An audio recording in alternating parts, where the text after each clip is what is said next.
back to the committee in this House quarterly. I so move.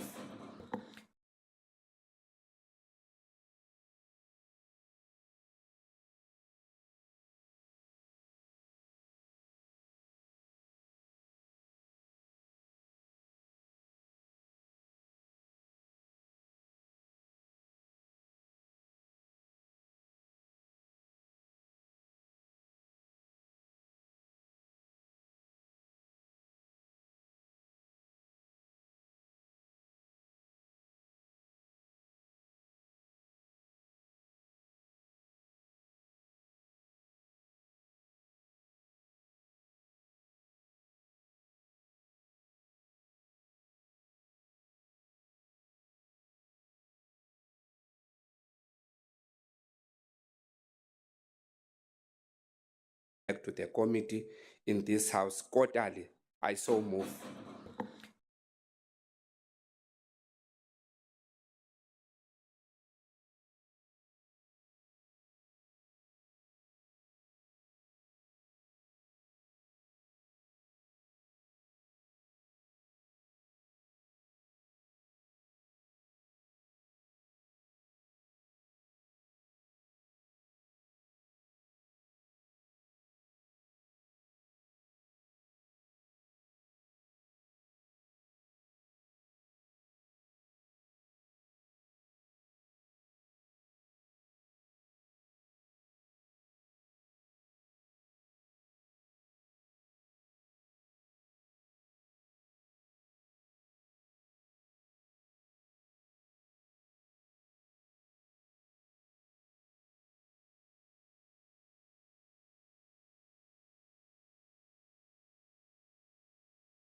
Back to the committee in this House quarterly.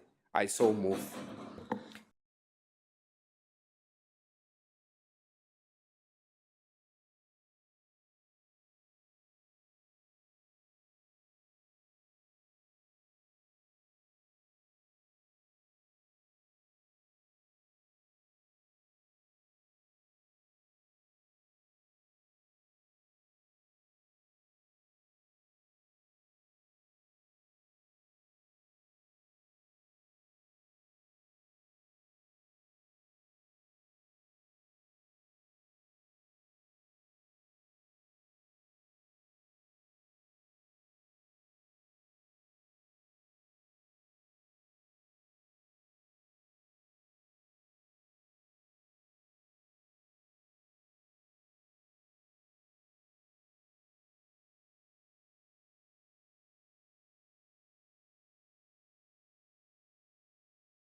back to the committee in this House quarterly. I so move.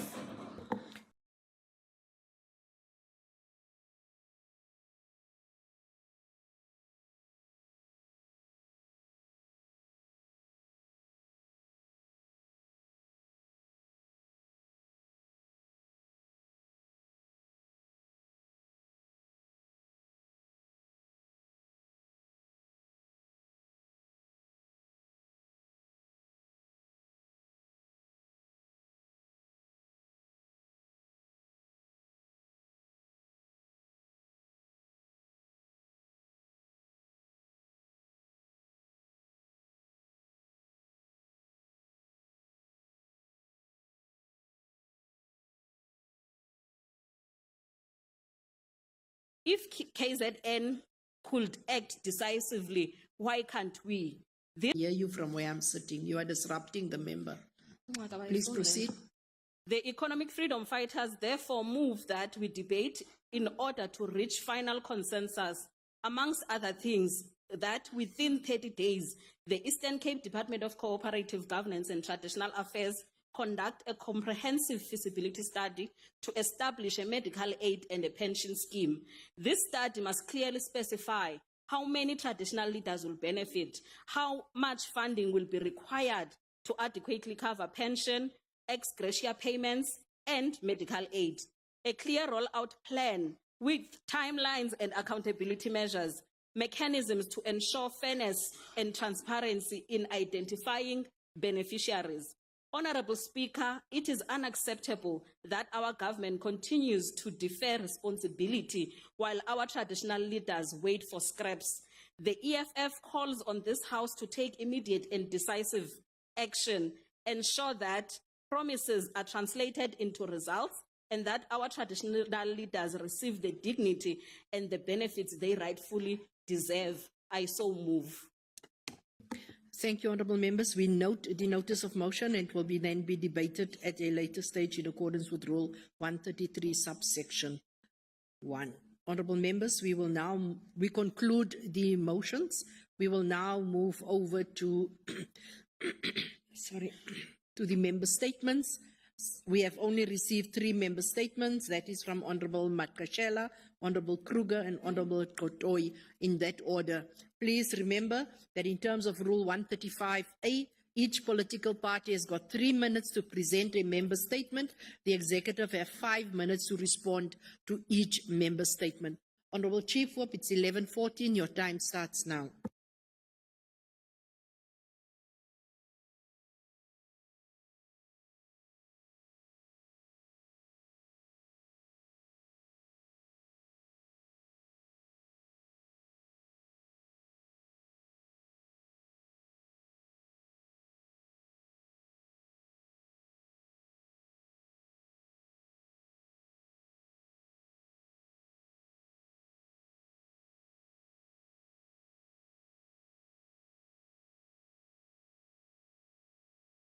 Commemorated annually in Human Rights Day, a day that reminds us of the painful history of oppression and injustice suffered by the majority of South Africans under apartheid. This day is historically linked to the tragic events of the Sharpeville massacre of 1960, when peaceful protesters who were demonstrating against the apartheid past laws were brutally killed by the apartheid regime.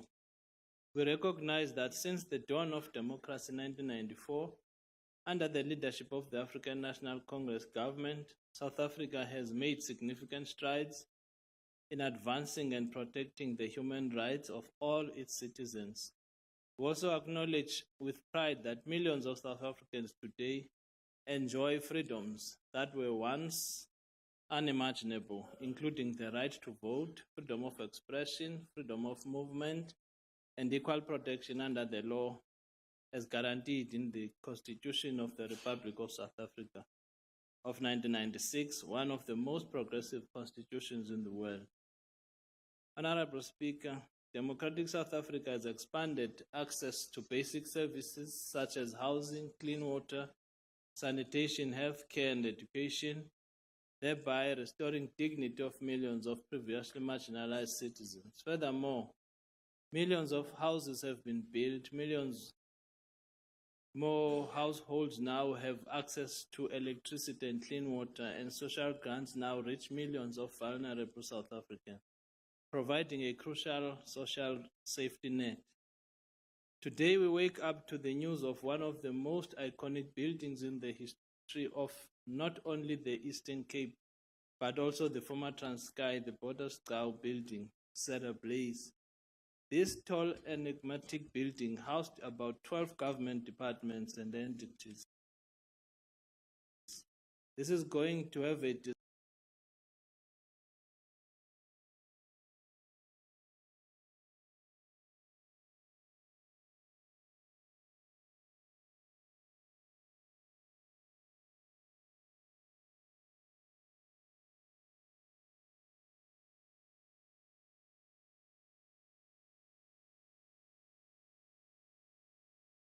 disastrous ripple effect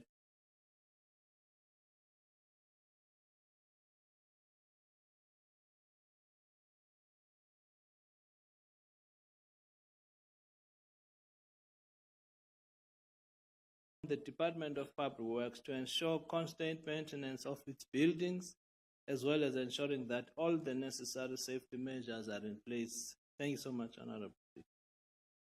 Thank you so much, Honorable Chief Whip. Honorable Kruger.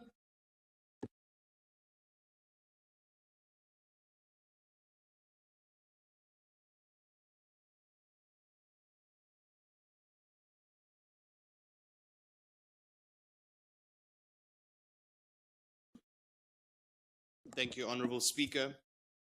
As we commemorate Human Rights Day, the Democratic Alliance expresses deep concern over the ongoing water crisis affecting the residents of Buffalo City Metro. Kanubi, Sterling, Vincent, Bunkers Hill, Ngecha Villages, Kaiser's Beach, all forgotten communities. Honorable Speaker, access to clean, reliable water is not a privilege. It is a constitutional right. Yet, in Buffalo City, this right is violated daily. Communities are forced to endure prolonged water outages, inconsistent supply, and deteriorating infrastructure. This crisis stems from years of neglect, inadequate investment, and the Buffalo City Metro's failure to prioritize infrastructure maintenance and upgrades. Raw sewage from collapsing sewer infrastructure and failing wastewater plants pollutes the Buffalo River, fueling explosive water hyacinth blooms that have now blocked the water extraction pipes at the Umzumnyana intake. This has starved the treatment works. Shockingly, Honorable Speaker, upgrade plans presented 2 years ago were never implemented.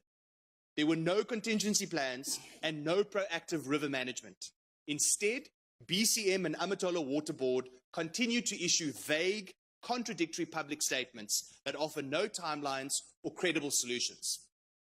Honorable Speaker, even worse, on the 8th of April last year, this House unanimously adopted my motion directing COGTA to urgently intervene and engage with BCMM, Amatola Water, and other relevant stakeholders to develop short, medium, and long-term solutions. A year has passed, Honorable Speaker, and the only thing that has happened is that the crisis has gotten worse. Speaker, is this House so powerless to make a difference in the lives of our citizens that our motions are ignored? Can MEC Williams please provide explanations to this House, Speaker, what his department has done since April last year? What concrete steps have been taken to hold the failing ANC-led Buffalo City Metro to account? What interventions are being implemented to address years of neglect and restore the public's trust in the Metro's water supply? The people of Buffalo City deserve competent leadership, and the Democratic Alliance will continue to champion the rights of all communities. I thank you. Thank you so much, Honorable Kruger. The next one is Honorable Kotoy. Honorable Speaker, one of the social ills that continue to haunt schools in the Eastern Cape is bullying. The recent tragic passing away of an 8-year-old learner at Bulu Primary School who died by suicide in circumstances attributed to bullying at schools is a sad reminder of the seriousness of bullying at schools and an indicator of how schools in the province fail to protect the most vulnerable learners at schools. In November 2025, the Eastern Cape Department of Education, on briefing Parliament's Portfolio Committee on Basic Education, reported the following statistics relating to bullying in schools in the province.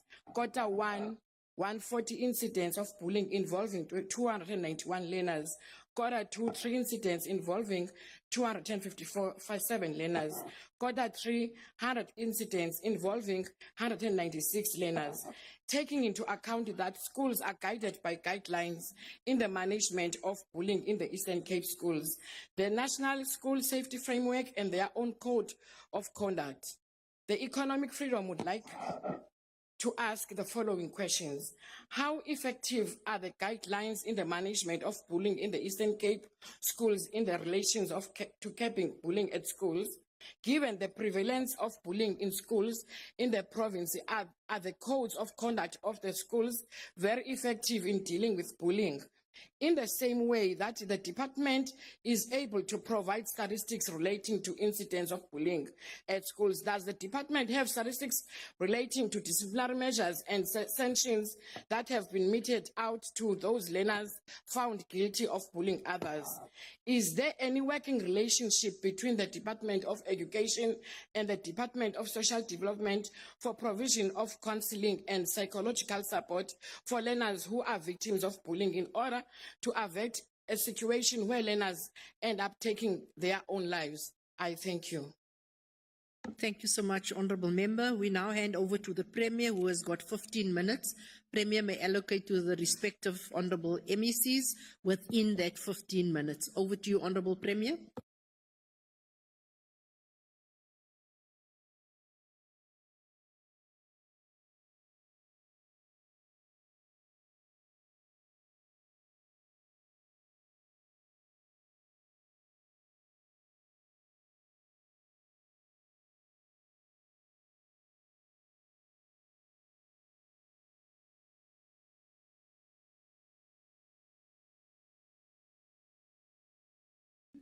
Thank you very much, Honourable Speaker. I'm just sitting next to an expert here, so it just helped me. Without wasting much time, good morning to you and good morning to honourable members and to all the guests. I would ask MEC Mani Luciti to comment on the latter part of the Chief Whip's statement, and I will ask MEC Williams on the water, Buffalo City, and MEC Gade on the education, bullying. I'm just ready for a policy speech.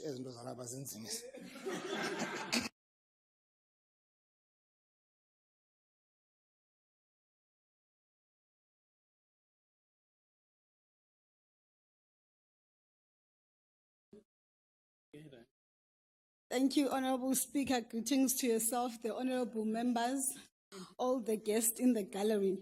On the Bottasgao matter, I think I want to upfront say we agree with the statement by Honourable Makashela on the need for prompt response and really how do we recapacitate our institutions and government so that we are able to respond adequately and swiftly. But as government, we are pulling together all the various government departments and entities so that we ensure continuity of delivering services to our people, trying to find alternative accommodation. Already on the ground, the technical teams are in Mthatha, but also we are looking into investigations of what happened to the building so that we minimize all speculations. Honourable members in red, we minimize all speculations as far as what happened, but also how do we prevent it. As a Department of Public Works, we are now embarking embarking on conditional assessments on all our buildings. And the intention of this is to ensure that we provide the required maintenance of our buildings, particularly to ensure that it meets the standards for it to be occupied by our workers. We're going to be working together with the Department of National Public Works, ECDCs. I know the Department of Health may be able to provide some relief for us and ensure that we provide alternative accommodation in the immediate, so that we ensure that we return services to our people as soon as possible. Thank you very much, Honourable Speaker. Thank you, Honourable, is it Honourable Gada, Honourable Williams? I'm not sure, Honourable Lucity, when you spoke, Honourable Kappa had just had that frown on her face.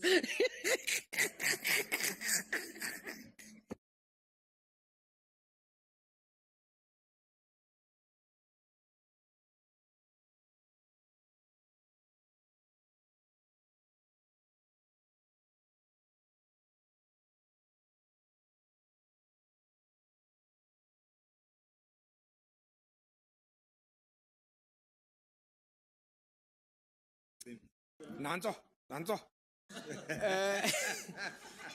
Thank you very much,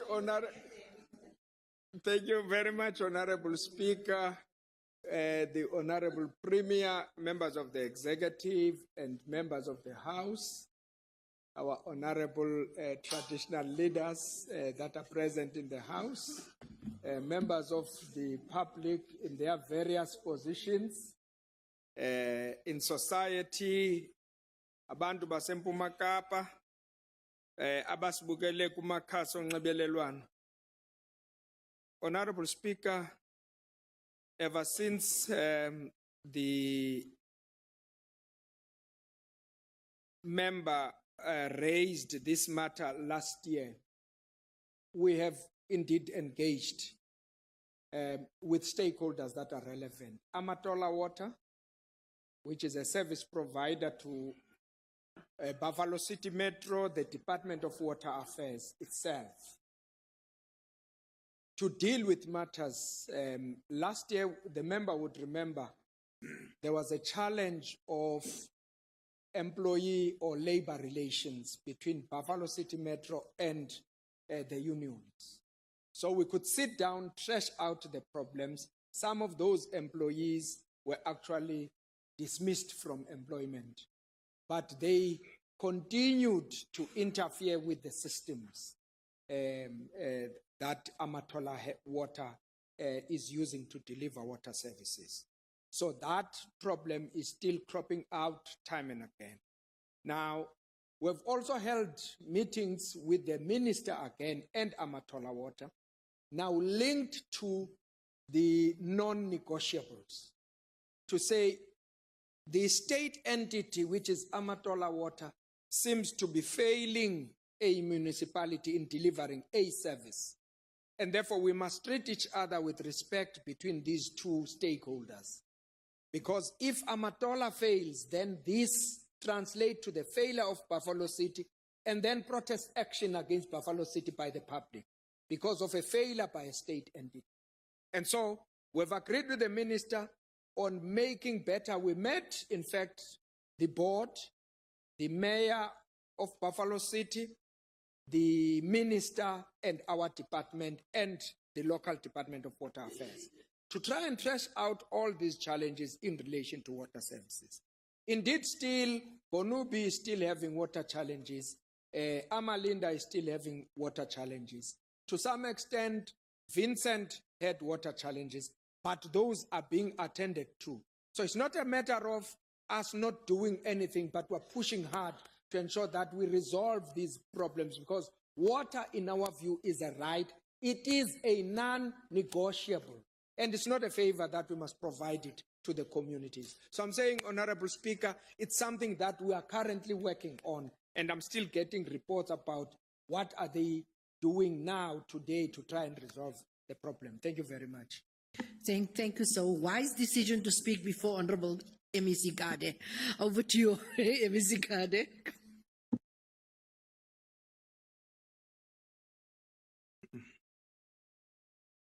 Thank you so much, Speaker. Greetings to you, greetings to the House, greetings to the Premier and the people in the gallery.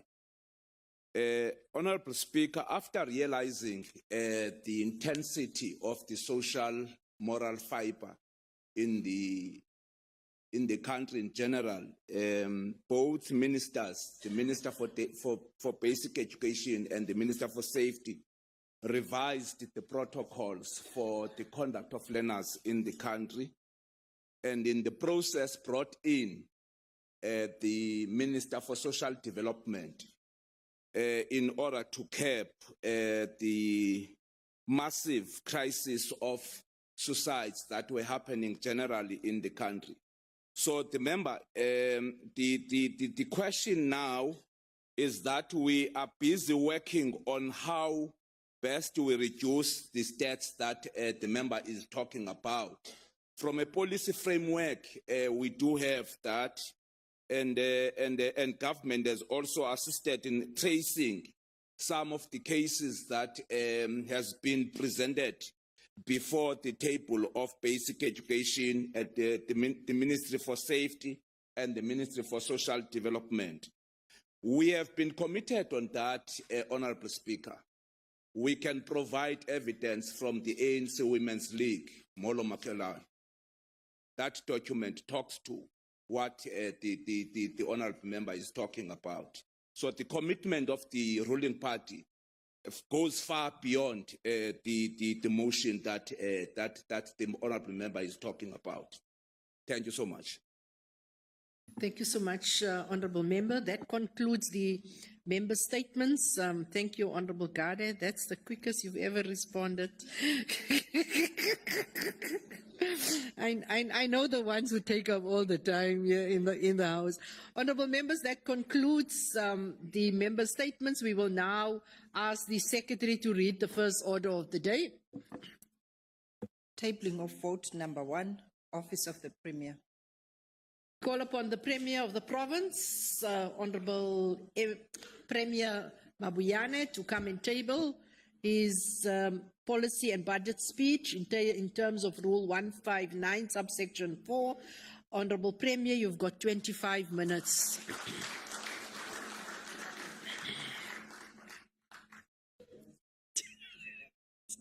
Valentine's.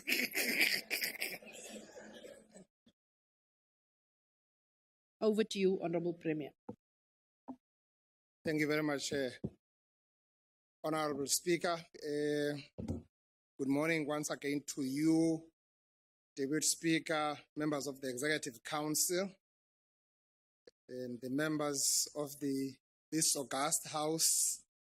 Inkosi zezwe lakowethu ebesezikhahlelwe apha lela phakathi lasemampondweni.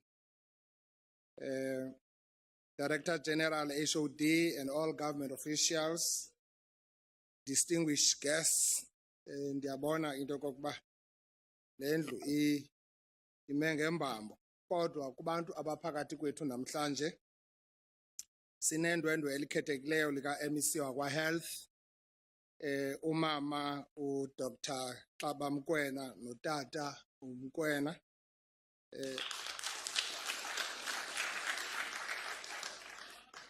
Bakhona apha phakathi kwethu, kodwa unganzima nophakama banentonga, kodwa ke bangaphakamisa nje isandla. Sichaphazela nje ukuba ke namhlanje phaya eWusu, former UNITRA, sine faculty ekuthiwa yi-Faculty of Medicine, eyaqalwa nguye uDr. Xaba Mkwena. Baninzi ke oogqirha abakhutshwe phaa kwesa sikolo namhlanje ngenxa ye-initiative yomntu ofana naye. Siyabulela kakhulu mama ngegalelo lakho ekwakhiweni kwelizwe lethu. Fellow citizens of all of the Eastern Cape,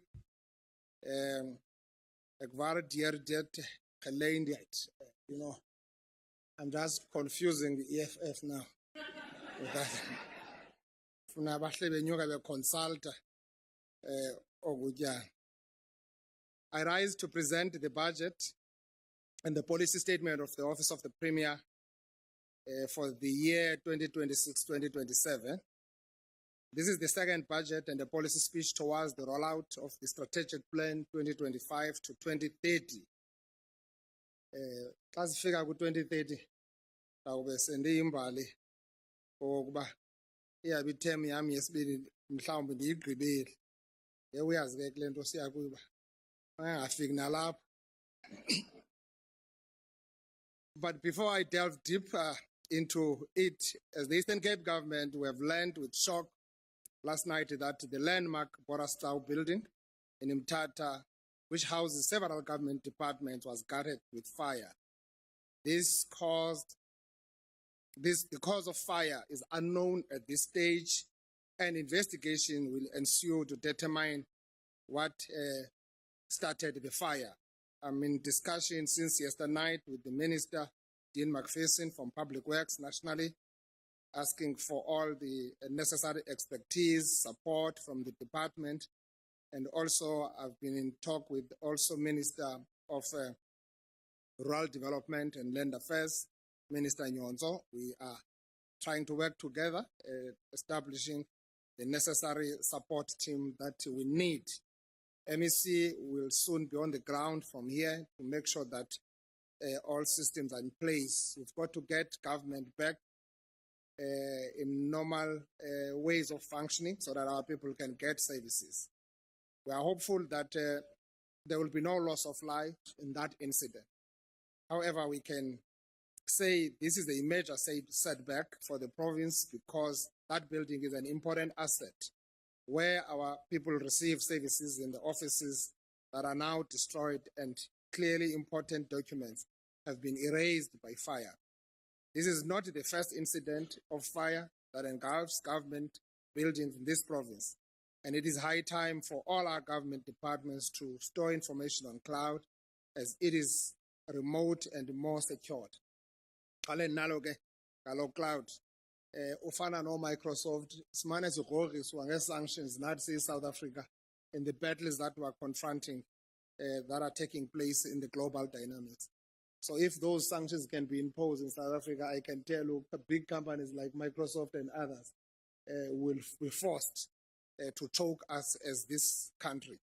So it's going to be important that as we move forward in building our country, we find other better ways that can be able to sustain us as a country, not to be usually dependent elsewhere. As I ask, the Director General has set up a technical team working with our local government spheres, district and local, to ensure that they are packaging all this. We've got to investigate this thoroughly as a matter of agents so that we can be able to seek the truth from facts. I want just to caution everybody. Everybody has got an opinion on this matter. People are saying a lot of things out there, especially in social media. I wanted to plead with people of Eastern Cape to exercise restraint. This is a disaster that would have not been anticipated like any other disaster, but we plead that let's give investigations a chance so that we can be able to speak from a very, very informed point of view. Siyabacela ke abantu bakuthi bangazigwebeli benze imithetho engekhoyo babone izinto ezingekhoyo badale izinto ezingadalwanga ngenxa yale ngxaki. The work of the Office of the Premier remains entrenched in the Provincial Development Plan. Our Eastern Cape chapter of Vision 2030 that provides the policy framework towards fighting hunger, poverty, social deprivation, and lack of economic opportunities. As we advance the developmental trajectory of our province, we reaffirm the critical role of the Eastern Cape Socio-Economic Consultative Council as a strategic partner of government and a key instrument in driving inclusive, evidence-based development. Following the enactment of the EXEC legislation, Act number 5 of 2024, which came into effect on the 1st of April 2025, we appointed a new board under the capable leadership of Mr. Simpuya Kondlo. This board carries the responsibility of ensuring that the full mandate of EXEC, as articulated in the Act, is executed with integrity, efficiency, and impact. One of the immediate responsibilities entrusted to the board is the convening of the Provincial Development Convention. It will deepen dialogue, strengthen consensus, and align stakeholders across government business, labor, and civil society around a shared vision for the Eastern Cape. You would understand also national that we're working towards this national dialogue. We've already created that platform in our province. As the shareholder, we remain confident that EXEC will continue to support the province in navigating an increasingly complex and uncertain development environment. This is essential if we are to achieve the developmental impact we seek, one that is measurable, sustainable, and inclusive. Importantly, the institution has undergone a comprehensive organizational redesign process. This has resulted in a highly capable, competent, and lean organization, fit for purpose and strategically aligned to deliver on its legislative mandate. This repositioning ensures that EXEC is not only responsive to current demands, but it is also agile enough to anticipate and address future challenges. Honorable Speaker, the Office of the Premier's Annual Performance Plan 2026-2027 is being pronounced in the context of good organizational stability that has been ensured by the 7th administration in Office of the Premier and the provincial government as a whole. The OTP plan has incrementally taken a service delivery model of center must hold to transversal coordination of government programs for results and impact. As demonstrated in the budget speech by the Honorable MEC Mvogo, recently, the provincial medium-term development plan priorities, namely inclusive economy and job creation, reduction of poverty and tackling the high cost of living, and building a capable, ethical, agile, and developmental states are supported.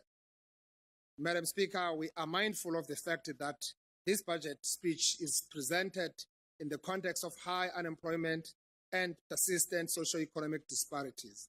Furthermore, levels of crime and violence against women and children and situations of teenage pregnancy, death of initiates, malnutrition, and social vulnerability, especially to the generality of communities in the poorest wards, to cast a negative veil on the good efforts of government. This budget and policy speech also enables the acceleration of government programs towards a better life for all, as we commemorated the 30th anniversary of the Constitution of our Republic. Madam Speaker, Office of the Premier has prioritized the coordination and implementation of programs towards achieving 5 outcomes, namely a growing, inclusive and equitable economy, an educated, empowered citizenry, a healthy population, vibrant, equitable, enabled communities, and a capable, ethical, and accountable state. For the 2026-2027 financial year, the Office of the Premier is allocated a budget of about 1.5 billion. This marks a decrease as compared to the previous financial allocation of about 1.6 billion. In terms of allocation to programs, this budget can be summarized as follows, Honorable Speaker. Program 1 is allocated 167 million, which is a 2.4% increase from the previous year to cater inflationary adjustments. Program 2 is allocated 181 million, which is 7.3% increase from previous year, mainly to accommodate the coordination and the provincial priorities, which includes the oceans economy, long-term planning, Eastern Seaboard development, and provincial regional observatory carry through cost from the projects funded in the 2025-2026 financial year. Program 3 is allocated 290 million, which is 11.5% decrease due to no funding allocation for Isikalo Fund. Program 4 is allocated 818 million, which is a decrease of 17.8%, mainly caused by front loading of budget, which was done in 2025-2026 for broadband. Honorable MEC Mvogo knows that if we can't adjust that program of Isikalo, Yes, we had concerns of performance that has been addressed. So surely there can't be an MEC for finance if there's no allocation of his car. Madam Speaker, in terms of the 5 outcomes mentioned earlier, the budget supports the following programs. A growing, inclusive and equitable economy. In the 2026-2025 financial year, OTP will coordinate 7 programs aimed at stimulating growth, inclusive and equitable economy. The Office of the Premier will drive skills for the economy and youth entrepreneurship within emphasis of skills development and training, as well as facilitating and implementing economic opportunities for youth development. This work includes the coordination and collaboration with youth formation, as well as other institutions supporting youth development.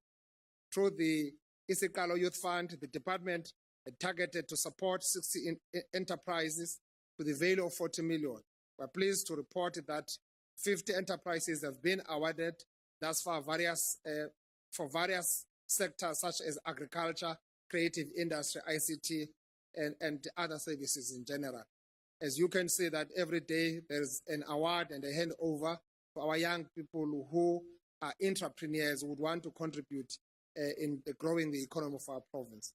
The department will support the economic growth frontiers as articulated in the SOPA, focusing on agriculture, tourism, manufacturing, oceans economy, and digital economy.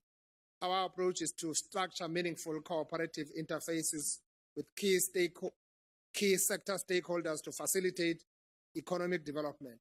The Office of the Premier will also focus on mobilizing the public sector, private sector, and the whole of society in rolling out job creation initiatives. On investment, the department will also continue to oversee the implementation of previously declared projects while facilitating the convening of yet another installment of the Provincial Investment Conference later this year. Similarly, we will intensify economic diplomacy through the implementation of our international cooperation programs and leveraging the existing agreements and memoranda of understanding. The department will also strengthen the facilitation and monitoring our provincial strategic and catalytic projects. Towards an educated and empowered citizenry, Office of the Premier will continue to work with the Department of Education and other stakeholders to advance early childhood development and improve learner attainment programs. These programs will be targeted in our ongoing institutional support to DOE, which includes e-learning and e-government initiatives. And under health,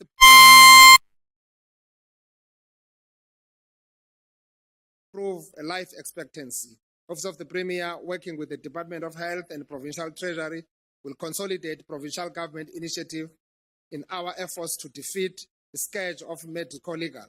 This work will be aligned to the broader institutional support that we are giving to the Department of Health. And that will also include organizational development and human resource management, as well as improved coordination of social determinants of health.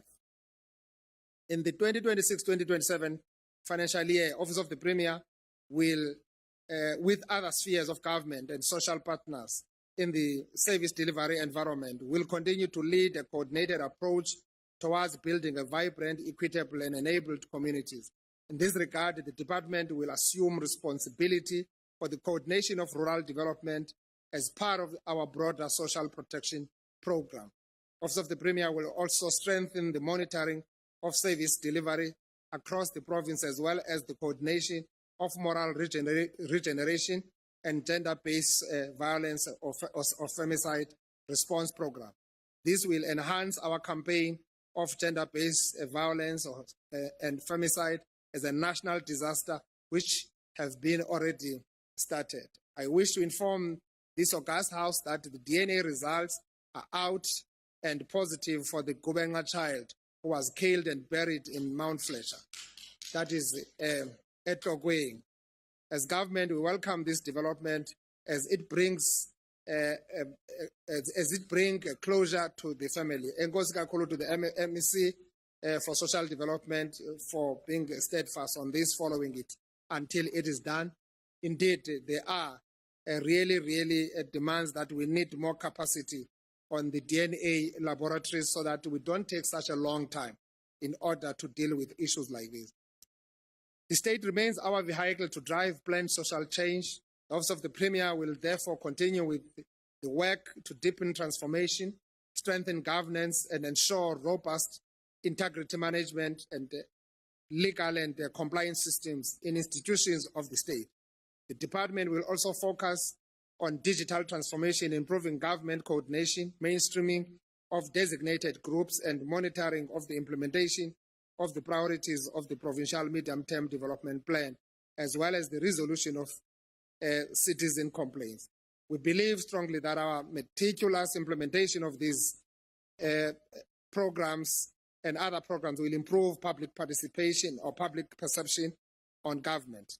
Furthermore, internally, OTP will continue striving for organizational maturity, establishing resilient and internal controls to sustain positive audit outcomes and strengthening management oversight on key operations of the department. In conclusion, Honorable Speaker and honorable members, the Office of the Premier remains committed to prudently manage the budget presented here as we table this policy speech, annual performance plan and operational plan of the Office of the Premier, as well as the annual performance plan and operation plan of EXEC. We renew our commitment to accountability and efficient as well as effective use of public purse. I urge honorable members to support these plans, recognizing the Eastern Cape. I conclude by drawing from the wisdom of a very serious revolutionary Sun Tzu in The Art of War. Victory belongs to the one who truly understands their own limits and strength. True to that logic, the Office of the Premier has tactfully designed its budget and resourcing model to the programs as part of the tactics to influence the future ahead of us. Let us embark on this transformative journey together with hope, with resilience, and shared vision for a brighter and more equitable future for all. Thank you very much. Here is the document that I'm leaving in a local car. Thank you very much. Honorable Speaker. The policy speech and all table document stand refers to the portfolio committee responsible for the subject matter of the vote in terms of Rule 160 sub Rule 2. And then I would ask the Secretary to read the second order of the day. Tabling of budget vote number 2, Provincial Legislature. Thank you very much.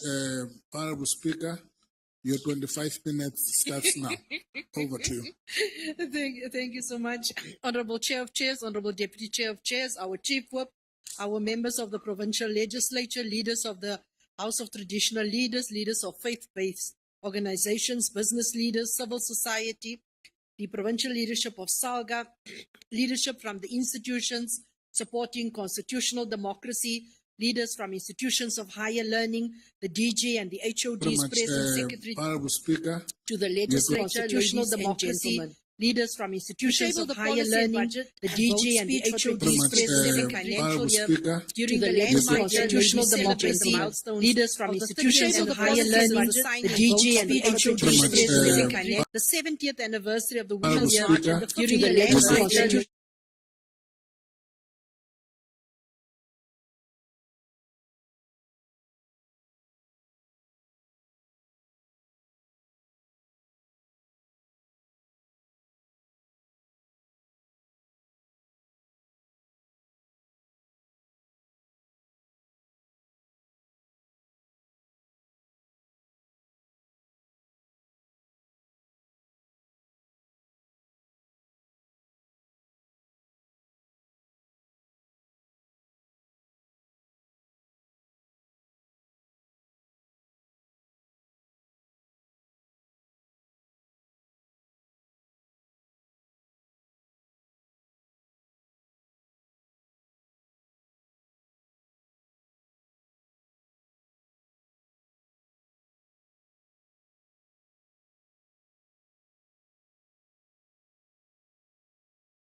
Reinforcement of societal challenges by the executive reinforcement has been highlighted in various reports. The high-level independent in various reports. Parliament, the high-level independent panel report of Zondo Commission, the National Development Plan, and the Zondo Commission more robust, all people-centered approach to oversight, lawmaking, people-centered approach to oversight, law mechanisms to deepen democracy, while at the same time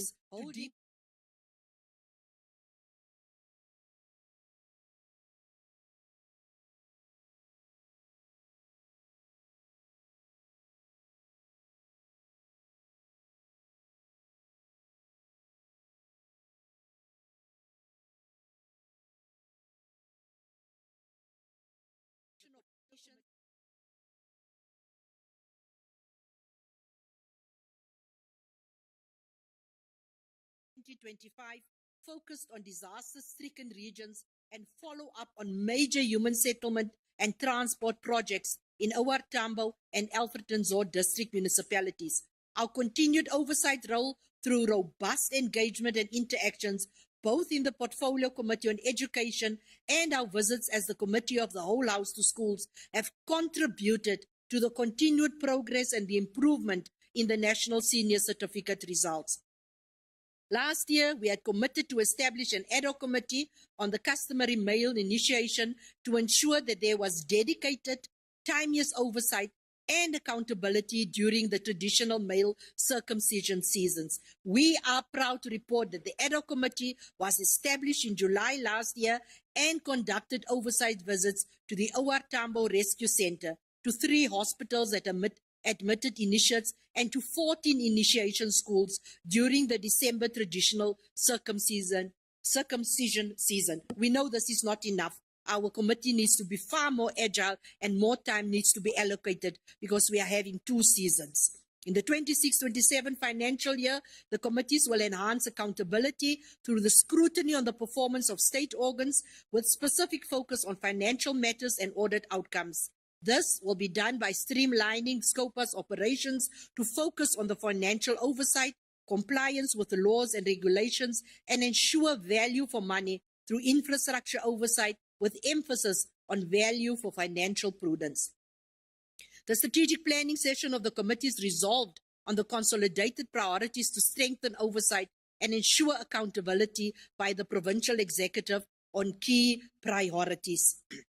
The committees will also conduct cluster oversight visits to key infrastructure projects. To improve on follow-up on the implementation of House resolutions, consideration of the House resolution shall be done in a cluster approach, which is in line with the Constitution, which states that the provincial executive is collectively accountable to the legislature. In addition, we have designed an e-resolutions tracking system to be piloted in the first quarter of the 26-27 financial year for better tracking of House resolutions and their implementation by the provincial executive and organs of state. You can clap for that, definitely. You don't want to clap? Yes. The Portfolio Committee on COCTA will develop and implement an approach that enhances oversight over municipalities in support of democratic practice, good governance, and service delivery improvement as mandated by the Constitution. The province has been ravaged by disasters recently, highlighting the need to strengthen oversight mechanisms to disasters and enhance coordination of disaster support to affected communities. In this regard, the Legislature Committee will assess plans, response to disaster by government departments and organs of state. We appreciate the funding by the Provincial Treasury of the critical posts in the Legislature Budget Unit so that it can effectively support the committees. The full resourcing of the Money Bills Committee, however, remains a priority for us. It is now fully implementing the Eastern Cape Money Bills Amended Procedure and Related Matters Act 2020. And in the new financial year, we have also received money through the direct fund to appoint Honorable Chief Whip a chairperson for the committee. Under lawmaking, Honorable Chair of Chairs, on our previous commitment on the capacitation of members to initiate private members' bills, the legislature has partnered with the Chandler Institute of Justice to roll out free foundational legislation training for members. The training was rolled out in phases for the Rules Committee, the chairpersons, Chief Whip, Deputy Chief Whip, and selected whips across the political parties. The bill on the scrutiny of subordinate legislation has been drafted and is being processed through the Standing Committee on Law Review for public participation processes. During the 25-26 financial year, the Eastern Cape Provincial Legislature processed several pieces of provincial legislature, and we also undertook public hearings and conferred members on 7 bills and acts. In the 26-27 financial year, the Eastern Cape Provincial Legislature will process the NCOP Bill Section 76, including the Traditional and Khoisan Leadership Bill. We will also strengthen our mechanisms for public awareness in the lawmaking process through improved pre-public hearing workshops. The pre-public hearing workshops shall include a proper categorization of bills and having some public hearings, especially those of a technical nature, being held in hybrid and virtual form, as well as the utilization of interactive online public hearings where members of the public would be assisted with access through a subsidized bill-back mechanism working with mobile network service provider. This approach is intended to ensure a wider reach of the citizens of the Eastern Cape in a constrained fiscal environment. Honorable Chair of Chair, the legislature have successfully hosted the Taking Legislature to the People in Buffalo City Municipality, as well as the Nelson Mandela Day in Enoch Mkijima Municipality. The Nelson Mandela Day is more than just a once-off event, and we shall in the new financial year ensure that a closeout report is tabled for formal adoption by the House so that oversight issues identified in the preparation and the commemoration of Nelson Mandela Day are formally handed over to follow up by the relevant committee of the legislature. Going forward in the 26-27 financial year, the legislature will host the Taking Legislature to the People program in OR Tambo District and the annual Nelson Mandela Day in Alfred Nzo District Municipality. The Parliament for the Business Sector was successfully hosted in August 2025, and the Parliament for Senior Citizens was also successfully hosted in September 2025. The Standing Committee on PPP&E will be provided with more slots in the legislature program for consideration of responses on House resolutions emanating from these sectoral parliaments so that timeous feedback is provided to the affected sectors. The legislature, through the Rules Committee, has resolved to magnify issues of young people and women in the 26-27 financial year. In recognition of the 70th and the 50th anniversaries since the 1956 Women's March and the 1976 Student Revolution, respectively, we will host a Youth Parliament in June and a Women's Parliament in August 2026. Both these sectoral parliaments will be hosted in a dialogue format to allow more time for deliberation on issues affecting the identified sectors. The 8th of March is dedicated to International Women's Day, which we celebrated under Rights, Justice and Action as the official theme of the UN. And we will celebrate the International Women's Day by convening a Women in Leadership Symposium on the 31st of March to the 1st of April this year, themed Moving Beyond Women's March, Advancing the Role of Women as Capable Leaders Today.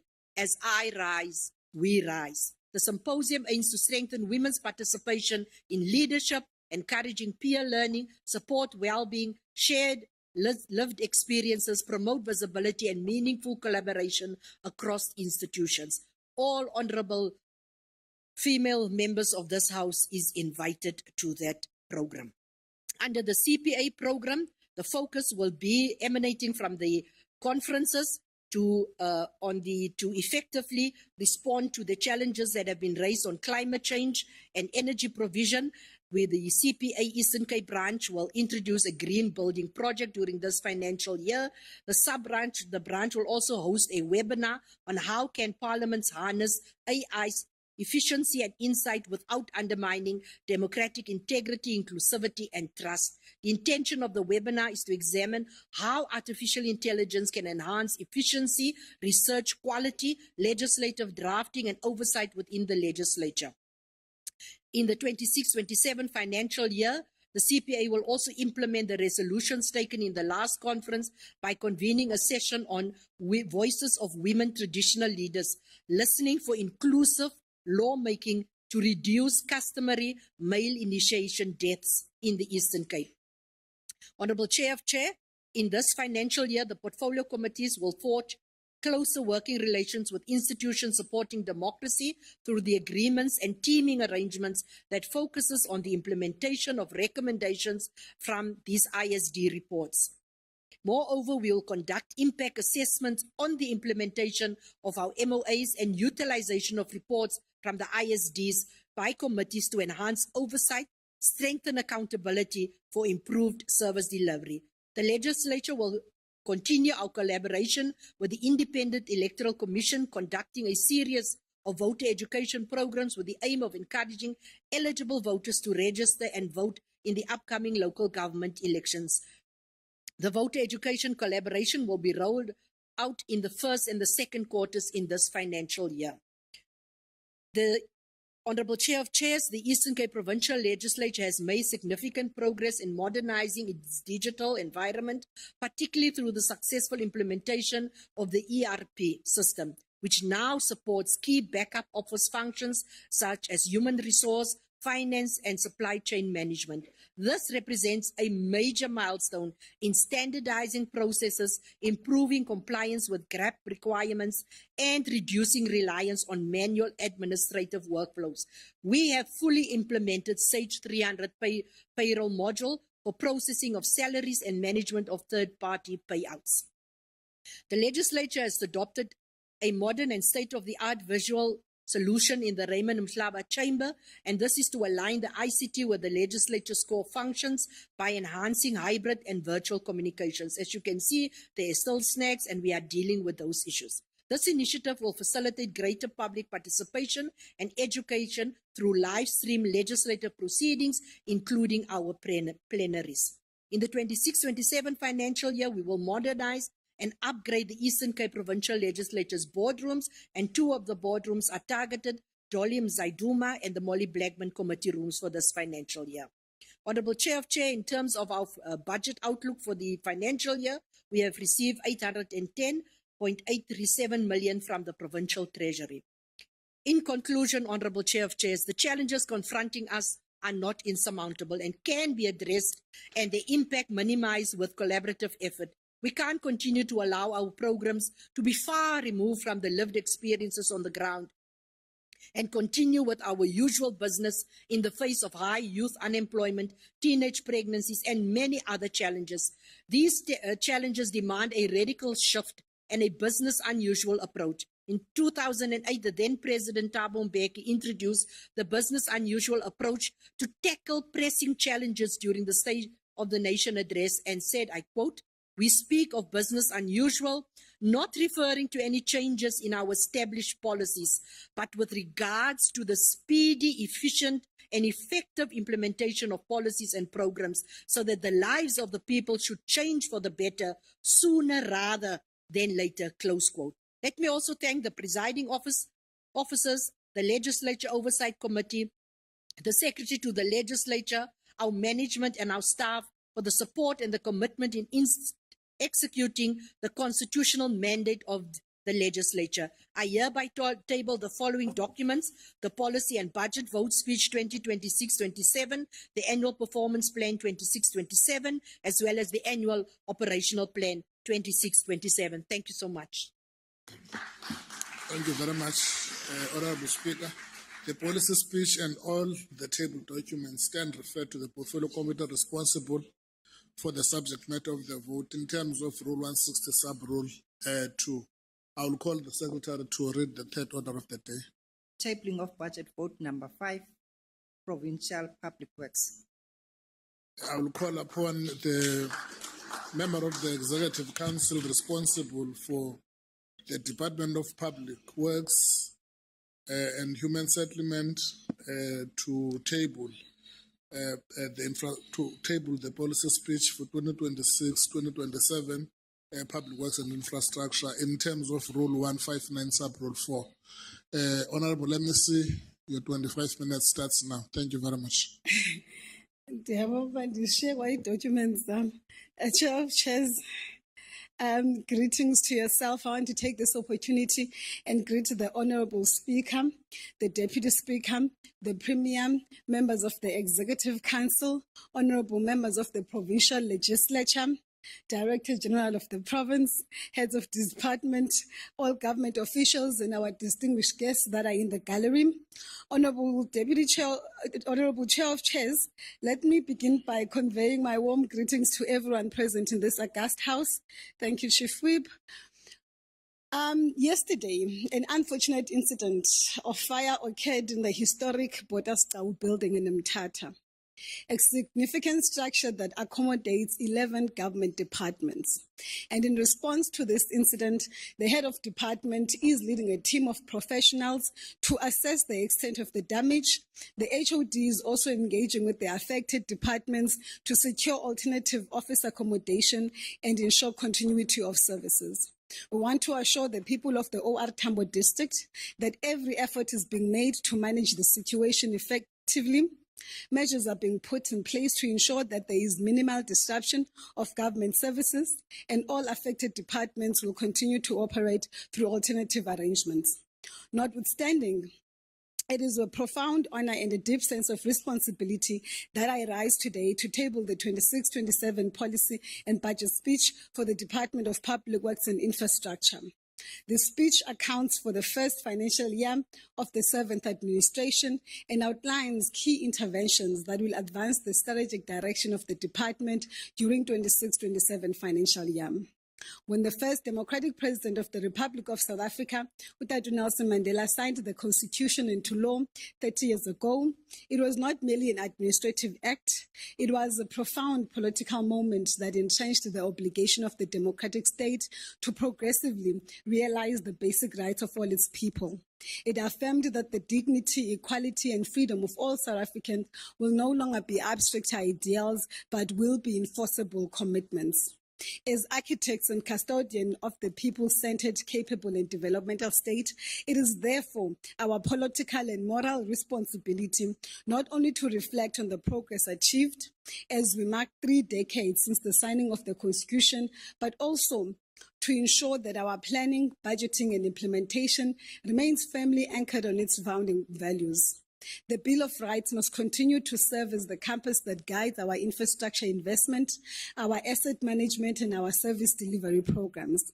Honorable Chair of Chairs, we hold the firm view that the tabling of a policy and a budget speech is not an annual routine compliance exercise. Rather, it is a strategic platform for a meaningful engagement between government and the people of the Eastern Cape.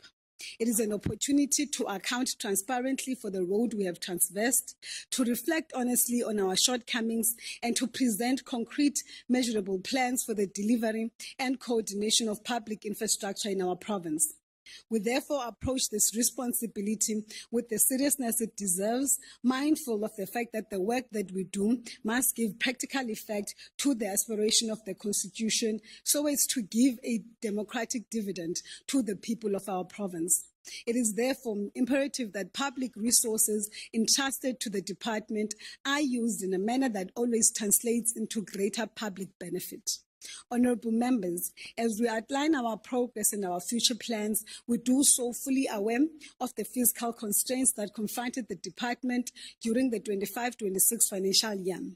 These challenges impacted negatively on the pace and the scale of service delivery, and in response to these challenges, we have developed and have begun to implement a clear financial recovery plan aimed at restoring stability, strengthening governance, and improving expenditure management. Our commitment is to rally the entire collective of the department behind the strategic priorities that we have identified, united by a shared vision of a disciplined administration and uninterrupted service delivery to the people of this province. The 7th administration has correctly identified the delivery of public and social infrastructure as a critical catalyst for economic growth and inclusive development. In the context of the Eastern Cape, this mandate carries even greater resonance. It's about unlocking economic opportunities, transforming apartheid spatial patterns into integrated communities, expanding access to services in both rural and urban areas. It is a powerful instrument for reversing historical inequalities and ensuring no community is left behind. Honourable Chair of Chairs, as the President delivered his 2026 State of the Nation address, he pronounced that, and I quote, to give effect to the medium-term development plan, Cabinet has approved a comprehensive implementation plan to drive growth and inclusion.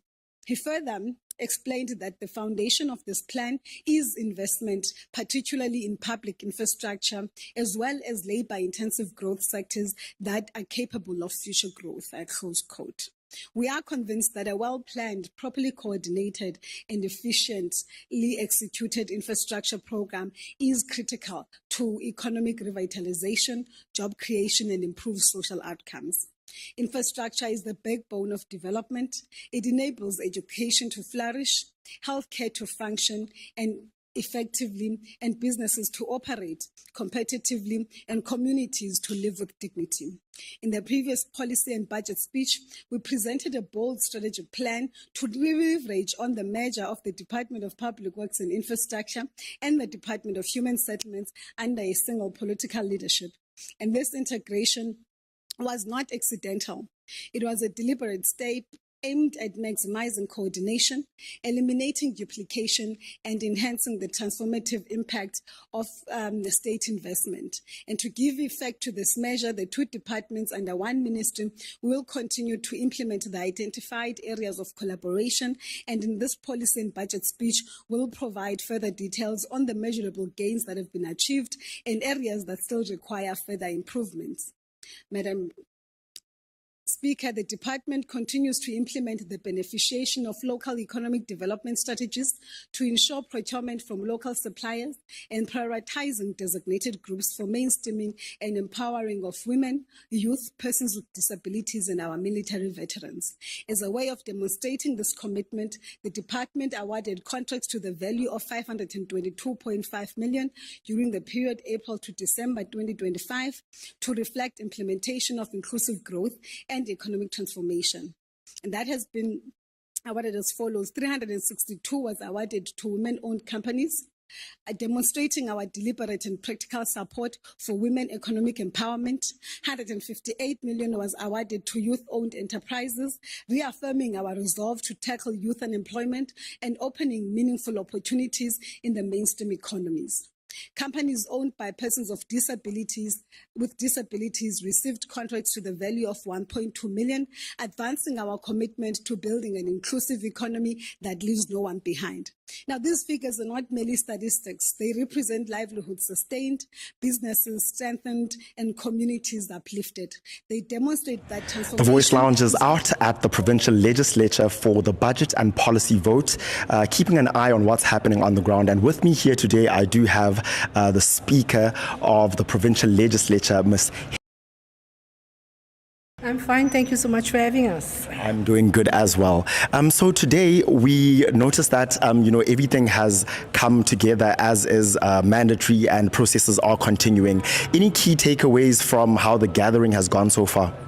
Well, I think so far everything is on track. I think we've dealt just today with a lot of notices of motions and motions that have been there, the member statements. The Premier has already tabled. As the Speaker, I have already tabled. We are now busy with the Department of Public Works and Human Settlement, and then we will progress. So also during the course of the day, we will have the Public Service Commission tabling their annual report, which as the Eastern Cape Provincial Legislature, we were one of those legislatures that are very serious that they must come and table, and then we will proceed during the course of the day with all other MECs getting the opportunity to table their policy and budget votes then. As a Speaker of the Provincial Legislature, how do you feel about the discourse that's currently being entertained? Do you feel like there's healthy discourse around the progress of the Eastern Cape, especially looking at different departments? Is the debate healthy? How do you feel about that?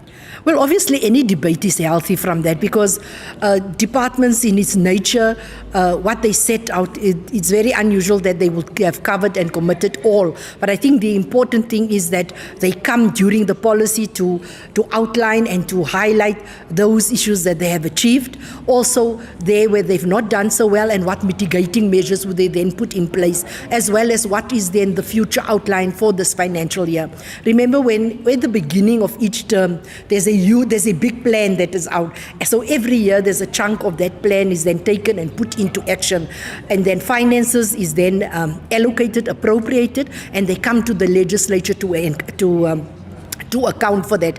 After this process, the tabling is but one small, the tabling is almost an insignificant process, because the bigger process and the more time-consuming process is obviously when the MECs and the departments must appear in front of the portfolio committees, who will now analyze what you've said last year, what you have achieved, what you are saying in your policy speech, and what is your plan on paper. And then they actually do that interrogation in a very, respectful manner. But obviously, we would want our portfolio committees also to raise issues, to raise their unhappiness, to detail, to say, listen, in this area we are not happy, but also to redirect the departments where they feel that they are not paying attention to specific areas.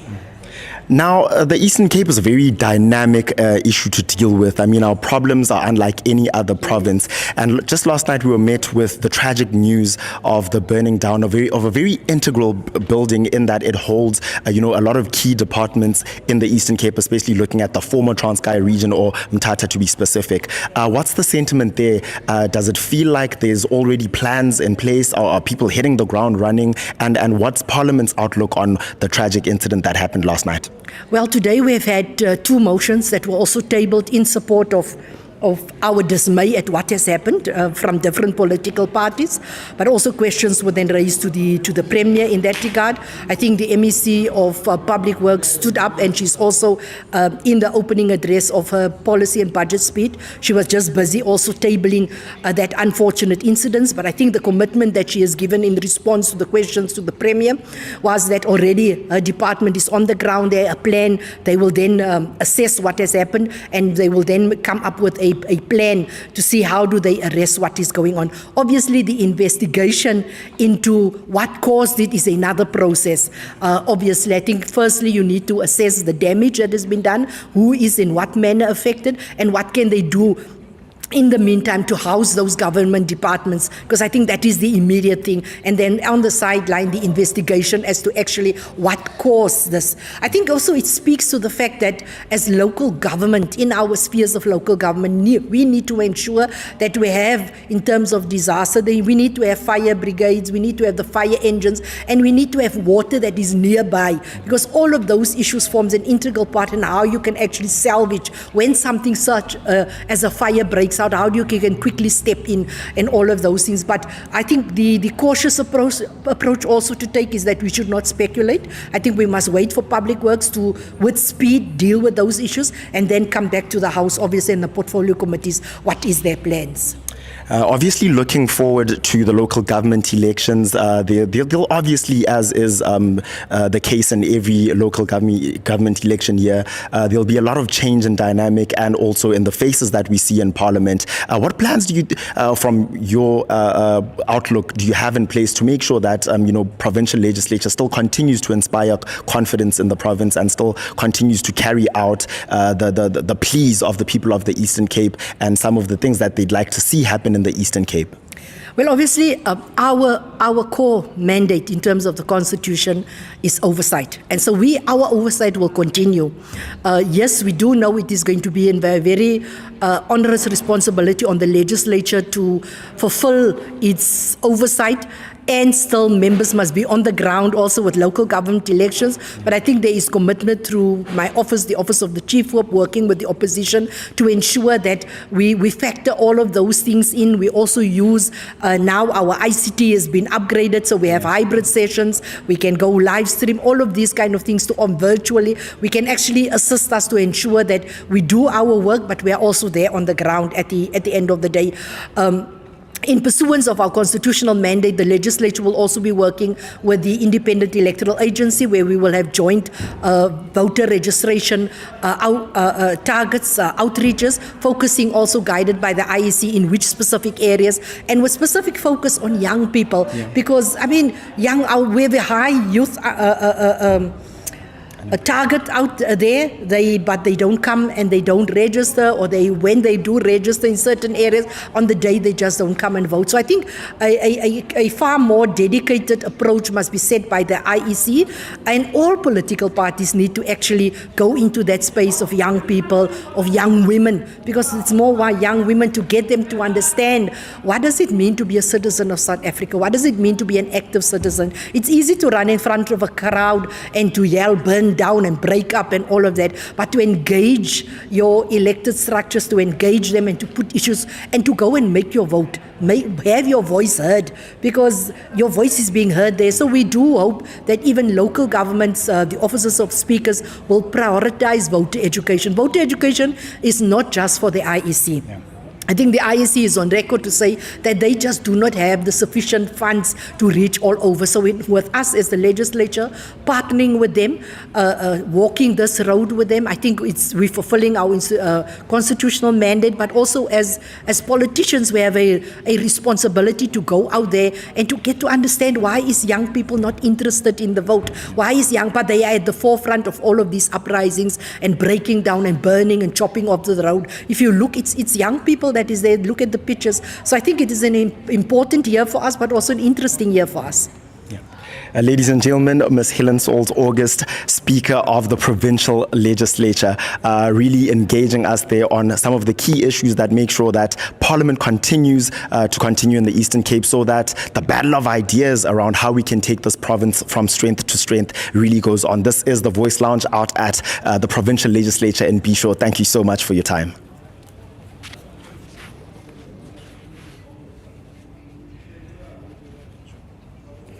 Thank you.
Lincoln Primary School in Sarah Baartman District, the valued at 87 million, has been complete, and the school has taken full occupation, and to date, 10 SMMEs were contracted and 10 local laborers were employed on the project.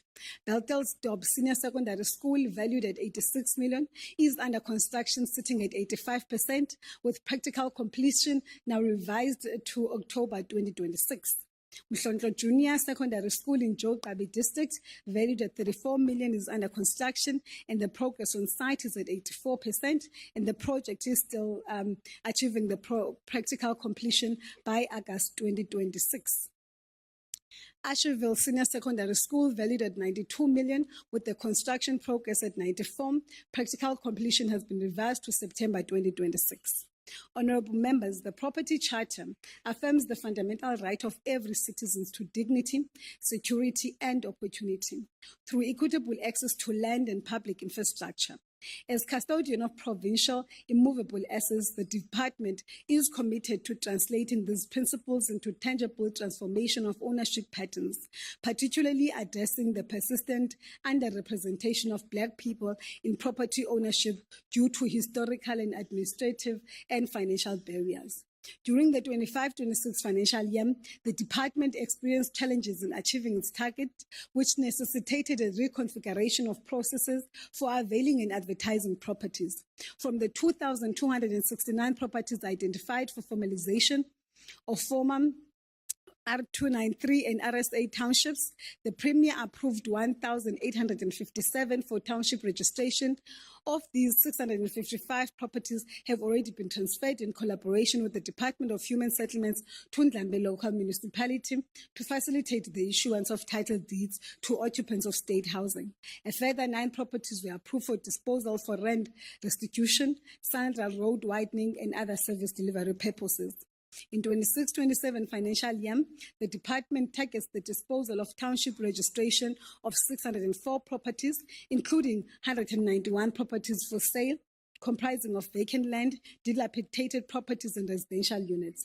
And these disposals are expected to generate a once-off revenue to augment the shrinking provincial fiscus while reducing liabilities associated with municipal rates, taxes, and utilities. Progress has been achieved in revenue generation through short-term initiatives, including telecommunications infrastructure leasing. The department concluded 12 new leases with network service providers, projected to generate 16.5 million over the lease period, with 3.3 million already collected in 25-26. Of the 100 properties targeted for advertisement, 71 successfully advertised in the medium term and high-value batches to promote transformation by supporting participation of Black developers while attracting experienced investors capable of enhancing provincial revenue. Further initiatives include creating opportunities for youth entrepreneurs through vending machines in state facilities, with the 3 vending machines and 19 outdoor advertising opportunities advertised in the 25-26. In support of land restitution and social justice, 12 farms have been disposed towards the Ngocha land claim in Xofimvaba, with transfers to the Kumango community at an advanced stage. Additional restitution include properties in Hamburg, restored to the Fanana family, properties in Ngoshwa to the Msutwana family, and 1,803 hectares of Dweswa Nceba Nature Reserve land to the Dweswa Nceba Land Trust, and 31 properties in Double Drift Nature Reserve valued at approximately 40 million to the Likayaletu Communal Property Association. Land has also been made available for the widening of the N2 in Mthatha. Through collaboration with the sector departments, 82 properties have been availed to the Department of Education for early childhood development centers, expanding access to early learning opportunities for disadvantaged communities.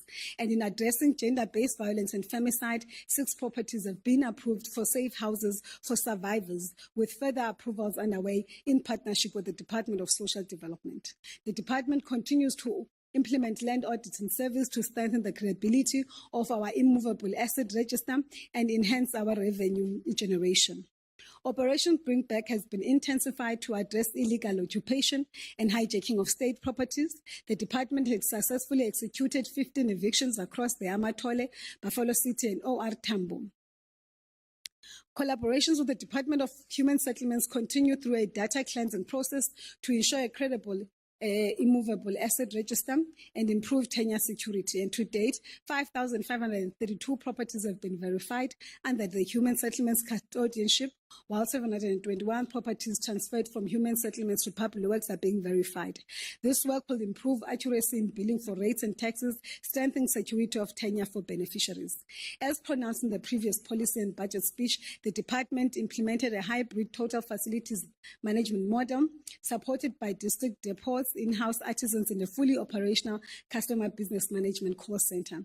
This integrated model is aimed at achieving a coordinated approach in the maintenance of our facilities facilities and also strengthen accountability in management of defects across our facilities. As we implement the hybrid total facilities management, the department utilized the customer business management call center as a central point to log defects and feedback to the client, thus strengthening customer relations and building a positive image of the department. To demonstrate the department's commitment to usable and productive facilities, an amount of 32 million is adjusted towards repairs and maintenance, covering critical plant and equipment, refurbishment of DPWI houses, office upgrades, and improvement to our prestige residences. The department will, from 26-27 financial year, progressively implement a total facilities management for the prestige portfolio to fast-track resolving of defects and upkeep of the prestige site. Honorable Chair of Chairs, the department is also pleased to report significant progress in empowering security management contracts. In 25-26, an allocation of 277 million was made in this regard, and this amount was awarded to designated group for the period of 36 months. Your time is up. Please table the documents. Aibo. Deputy Chair of Chairs, I hereby thank the legislature, the HOD, and the staff and submit the 26-27 policy and the budget speech, annual performance plan, the annual operational plan for the Department of Public Works and Infrastructure. I thank you. Thank you very much, Honorable Minister. The policy speech and the table documents stand referred to the Portfolio Committee responsible for the subject matter of the vote in terms of Rule 160, Sub-Rule 2. I will ask the Secretary to read the fourth order of the day. Tabling of budget vote 11, human settlements. I will ask the member of the executive, the Honorable MEC Lucity, to table the policy speech and the document in terms of Rule 159. Honorable MEC Lucity, look at the, if you look there. I did. Every time just Kwako in Xhosa, Kwako. Then that will give you. And to the members and members of the public, that one, I must stop it. You must stop it. It must start from scratch. Members of the legislature and those in the public, over to you, Mas.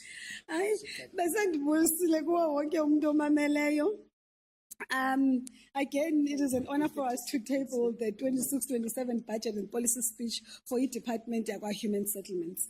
And this is particularly significant for us because of the start of the servant administration, but also because it happens at the 30 years since the signing of the Constitution by Utatu Mandela, which is a significant milestone for us, affirming the democratic state's obligation to progressively realize the basic right for all of our people. Honorable members, we're also marking 50th anniversary of the 1976 Youth Uprising, a turning point in the struggle against apartheid oppression. Now, in honor of the courage and the sacrifice of those young activists, the department is strengthening its focus on youth empowerment through skills development, economic opportunities, and meaningful opportunities within the human settlement sector. And with this broad context, we do not view this policy speech as a routine compliance exercise, but rather as a strategic instrument for accountability to you, the people of the province. It is an opportunity to outline our practical and implementable plans. So we therefore advancing and deliberately clarifying the development of sustainable integrated human settlements, one that responds to the lived realities and the aspirations of our people. Now, through this approach, we seek to reverse apartheid spatial patterns that continue to marginalize workers and the poor from centers of economic power. We want to restore the dignity of our people, particularly those who have endured decades of dispossession and oppression, because they remain central to the transformative agenda, and with the provisioning of decent shelter for the most vulnerable groups, we shall bring back their dignity. Accordingly, the development of integrated human settlements remains a key priority of government, as reflected both in the NDP and the PDP. Despite significant housing delivery, The demand for adequate shelter continues to grow due to rapid urbanization, population growth, and migration in search of economic opportunities. And this reality requires a stronger coordination, clearer planning, and a more innovative approach in how we deliver housing. And for this reason, we are leveraging on the merger of the two departments under the ministry to improve our coordination in planning, in the land releasing, in how we provide infrastructure and deliver our projects. Now, through this integrated approach, we are identifying and releasing those strategically located parcels of land for the inner city development and the mixed mode housing developments. And these developments would include rental housing, social housing, service sites, the gap market housing units, and the fully subsidized housing, enabling us to respond more effectively to the diverse housing needs of our community. The department is progressively diversifying its delivery approach by shifting our greater focus towards the mixed and middle income housing opportunities. And this ongoing shift is expanding the range of affordable housing opportunities that are available for our citizens, while simultaneously we are generating revenue for our municipalities and stimulating local economic growth by creating an enabling environment for development and investment. Now, through this approach, we are empowering citizens to increasingly access and secure their own accommodation, thereby gradually reducing the burden on the state while fostering a stronger sense of ownership and responsibility within our communities. Now, in advancing this process, the department continues to drive the development of new cities, integrated neighborhoods, while strengthening its commitment to mixed mode development that will contribute to the revitalization of our secondary cities and small towns. Guided by the PDP, the department remained steadfast in advancing a more equal, prosperous, and integrated communities. The 25-26 financial year was characterized by a deliberate effort of accelerated spatial transformation, dismantling the apartheid spatial patterns, and positioning human settlements as a catalyst for inclusive economic growth. Honorable members, in the 25-26 financial year, we focused on delivering housing opportunities to our most destitute, our elderly, our child-headed households, our people living with disabilities, military veterans, victims of gender-based violence, and those disaster-affected families, mindful of the province's diverse socio-economic realities. On the 15th of March, we had accelerated housing delivery with an exceptional result, demonstrating our unwavering commitment to transforming lives.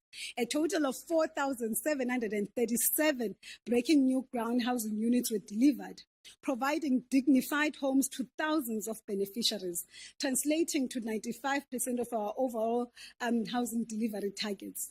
Access to home ownership was further expanded through the 230 first home finance subsidies and the 58 individual subsidies, empowering quality beneficiaries to secure sustainable housing opportunities. Meanwhile, the department rectified 1,117 units, translating to 96% of our target. In addition, the department unlocked future development potential by delivering 6,237 service sites, laying a strong foundation for continued growth. These achievements reflect decisive leadership, efficient implementation, and a relentless drive to exceed delivery expectations. In securing tenure, the department registered 1,666 title deeds, achieving 100% of our annual target, restoring dignity to beneficiaries while unlocking economic value for our household. Consistent with our commitment to this House, the department has made steady progress in ensuring that title deeds in new projects are issued promptly following beneficiary approval. This approach has already been implemented in our Boxwood 3,500 project, where more than 300 title deeds have been successfully registered. And through these efforts, the department continues to give practical effect to the principle of one title deed, one beneficiary. The ministry has availed 6 properties to provide safe accommodation for survivors of GBVF, thereby contributing to the protection and the restoration of dignity for vulnerable members of society. We'll continue to strengthen collaboration with social development to ensure the long-term sustainability of these interventions. Empowerment and skills development and job creation are vitally interconnected pillars that drive economic growth, alleviate poverty, and strengthen social cohesion. The department allocated 56% against the annual target of 40% of our HSDG budget to designated groups, deliberately benefiting 65 women and 19 young people. Through the EPWP, we have created 5,657 job opportunities, prioritizing youth and women. Honorable members, we are also supporting 51 technical and vocational education and training learners, providing 86 graduate interns, and these initiatives contribute to cultivating a skilled and resilient and a productive young workforce. In the 2026, we launched a groundbreaking bursary scheme to empower disadvantaged, high-achieving learners pursuing careers in human settlements and the built environment. And this historic initiative opens doors for students to rise above socio-economic challenges and build a future in fields critical to our province's development. From the top provincial performers, 8 exceptional students who come from disadvantaged families were selected, marking the first cohort to benefit from this transformative opportunity. Honorable members, the department is intentional in advancing economic transformation by requiring contractors appointed to our project to source building materials from Black industrialists. Notably, over 90% of building material used in our projects are procured within the province.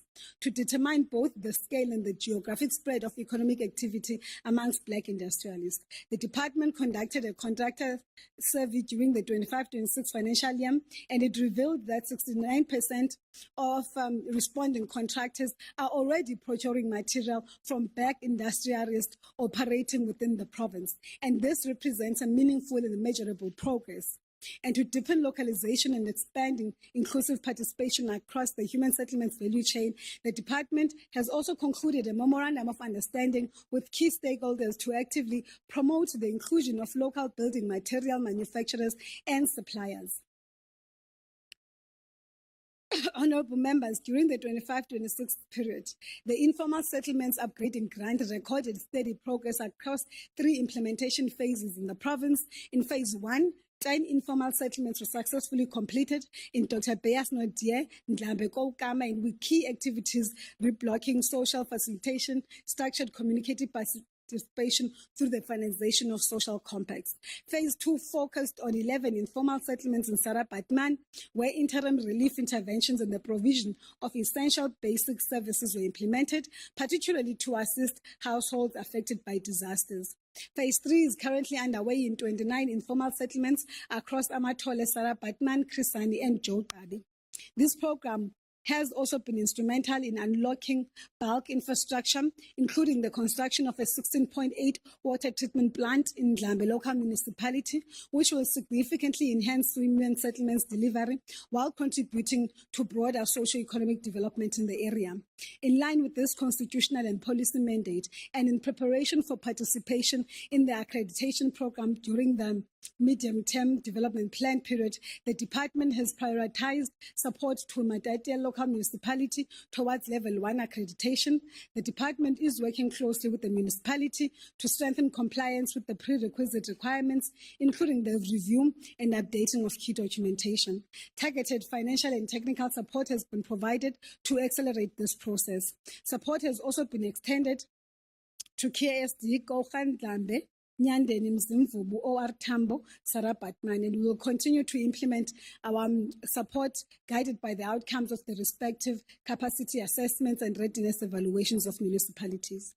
As part of our broader strategy to optimize and develop structured acquired land parcels, the department has commenced with the market feasibility studies to determine the demand for human settlements within 5 strategic areas where the Department of Public Works and Infrastructure is implementing office precincts: eMaxesibeni, eNtabankulu, eBhisho, eMqanduli, Is also part of the Eastern Cape Seaboard in Alfonso and OR Tambo region. And significantly, these office precincts are located with areas formally declared as restructuring zones in terms of the Social Housing Act of 2008. And this designation enables us to unlock social housing opportunities in well-located urban areas, promote spatial transformation, and advance inclusive, integrated communities closer to economic opportunities. Honorable members, in the 25-26 financial year, we achieved 100% in our expenditure of HSDG and ISOPG allocation, underscoring a disciplined financial management and a firm commitment to delivery.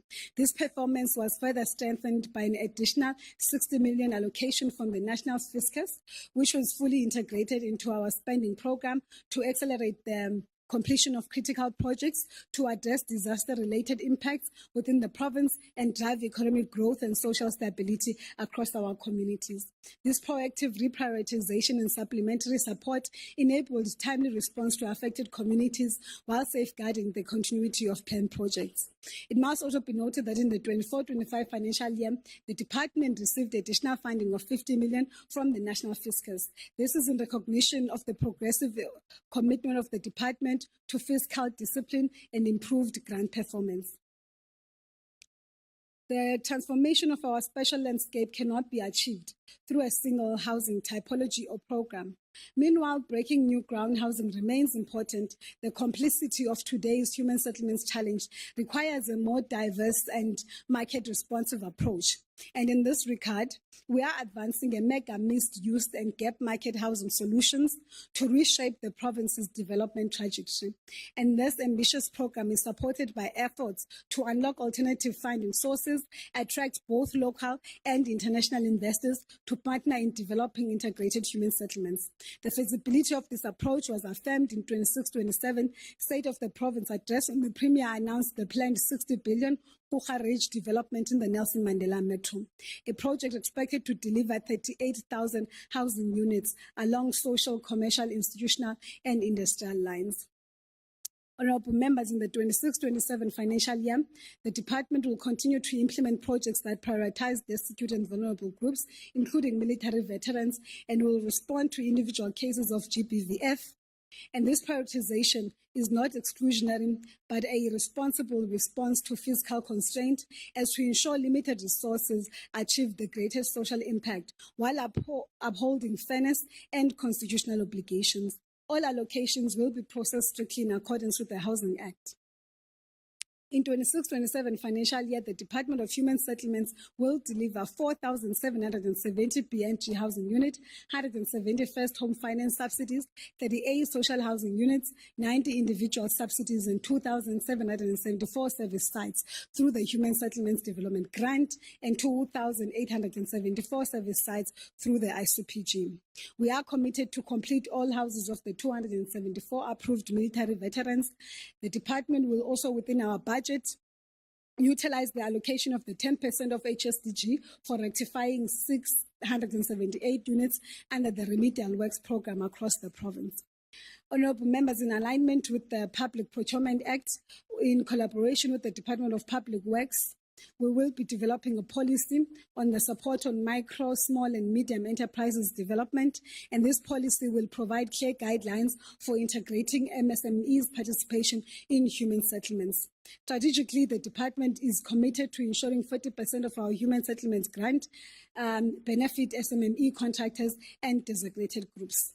We will create 5,673 jobs through our EPWP, but also we plan to host 43 TVET learners and 81 graduate interns during the 26-27 financial year. Under the Artisans Development Program, 92 young people will be supported through experiential learning initiatives. In addition, the department will provide structured monitoring and support to 8 newly awarded student bursary recipients. Honorable members, the department remains resolute in our commitment to development and empowering of building manufacturers and suppliers. We will facilitate the procurement of at least 40% of building material from black industrials and suppliers by contractors who are appointed by the department. Through the ISOPG, government has sought to respond decisively to the realities of communities living without adequate services and the security of tenure. During the 26-27 financial year, we will be upgrading 38 informal settlements in the various municipalities. As this program will be gradually phased out over the next 3 years due to the reduced provisional funding, the department will implement a responsible exit strategy by prioritizing a formal closure and handover of the completed projects to municipalities, enabling a continued upgrading through other human settlements program while protecting existing investment. During the 26-27 financial year, we will be capacitating 39 municipalities to perform human settlements function. Honourable members, in the 26-27 financial year, we will intensify the issuing of title deeds. We are targeting 2,237 title deeds. As the Department of Human Settlements, we recognize that our organizational structure and service delivery model are the cornerstone of effective governance and impactful service delivery. A well-aligned structure enables us to execute our strategic priorities with clarity and accountability, while a responsive service delivery model ensures that our resources are directed where they are needed the most and closer to communities. And the department is proactively aligning its organizational structure with the approved service delivery model. And through this alignment, we are positioning the department to be more agile, responsive, citizen-centered. Decision-making is being brought closer to the point of implementation, improving turnaround time and reinforcing accountability. In conclusion, Honourable Chair of Chairs, as we table this policy and the budget speech, we do so with a clear understanding that history will not judge us by the eloquence of our commitments, but by the tangible change we effect in the lives of our people. It is our considered view that every step and action we take should be towards ensuring that the people of our province reap dividends of the democratic project. We therefore commit ourselves to a meticulous planning, accelerated implementation, ethical governance in the true spirit of the Constitution of the Republic, inspired by the Declaration on the Freedom Charter. We shall continue to build sustainable, integrated human settlements that restores dignity, unlocks economic opportunities, and fosters social cohesion. I'd like to conclude by giving our gratitude to the Premier, the Executive, for their support. I would like to thank the Portfolio Committee, Audit Committee, Risk Committee, and the partners. Would want to also thank the HOD and all the departmental staff. Allow me, Honourable Chair of Chairs, to also table the 26-27 policy and the budget speech along with the 26-27 annual performance plan and the annual operation plan for the Department of Human Settlements. Thank you. Thank you very much. Thank you very much, Honourable MEC's policy speech and all the table documents stands referred to the Portfolio Committee, the relevant Portfolio Committee in terms of Rule 160, Sub-Rule 2.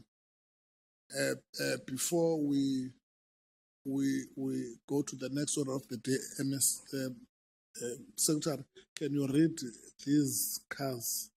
There are cars that are blocking the way. Can you read the registration numbers? There is a Mercedes-Benz DNH 326EC. Please remove your car. It is blocking other cars. And then there is also another vehicle, CV 48BYGP. Also, please remove your car. Thank you very much. We are asking for the full cooperation, and I will ask the Secretary to read the fifth order of the day.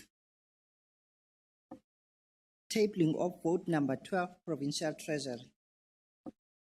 Honourable MEC, I call on you to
repeatedly called for the Eastern Cape to establish its own fund.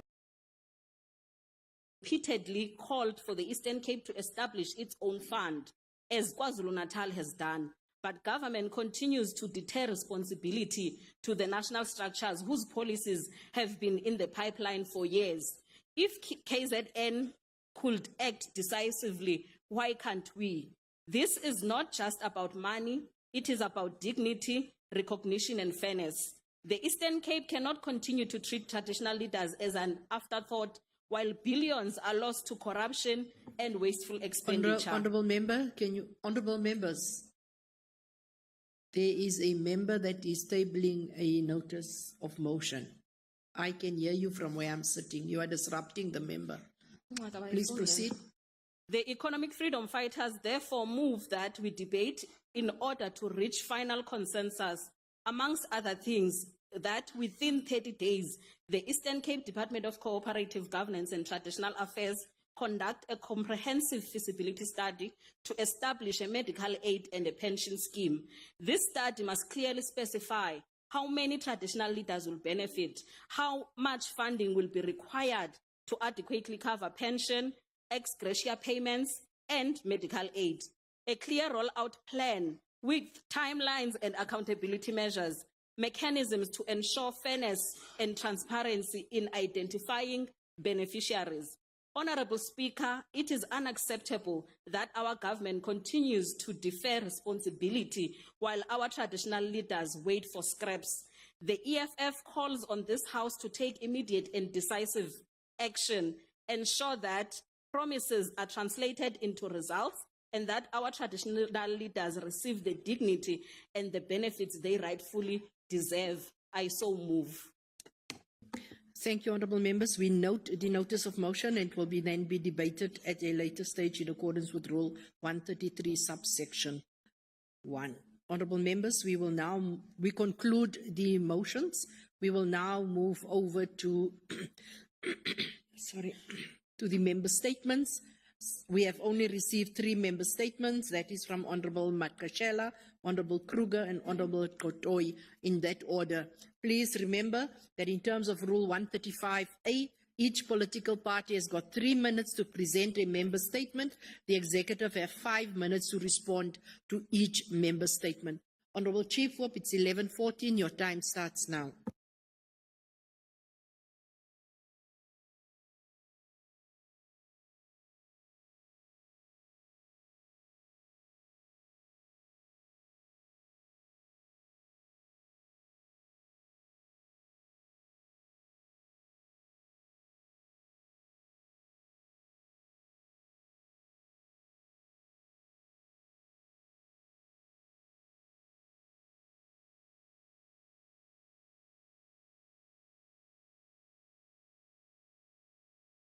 Commemorated annually in Human Rights Day, a day that reminds us of the painful history of oppression and injustice suffered by the majority of South Africans under apartheid.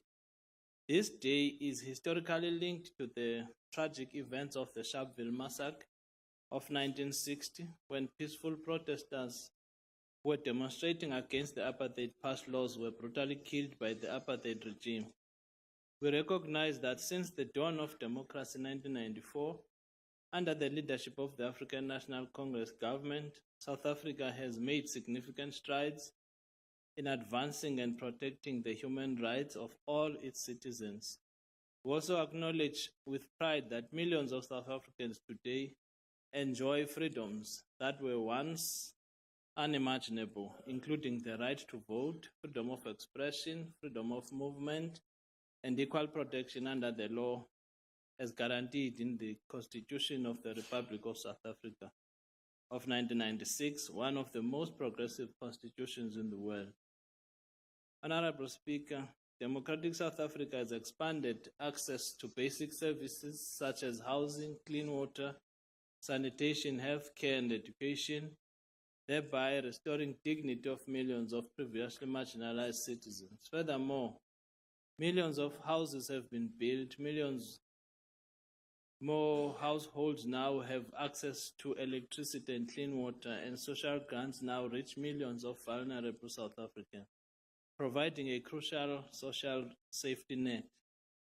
Today, we wake up to the news of one of the most iconic buildings in the history of not only the Eastern Cape, but also the former Transkei, the Provincial building, set ablaze. This tall, enigmatic building housed about 12 government departments and entities. This is going to have a disastrous ripple effect on the Department of Public Works to ensure constant maintenance of its buildings, as well as ensuring that all the necessary safety measures are in place. Thank you so much, Honorable. Thank you so much, Honorable Chief Whip. Honorable Kruger.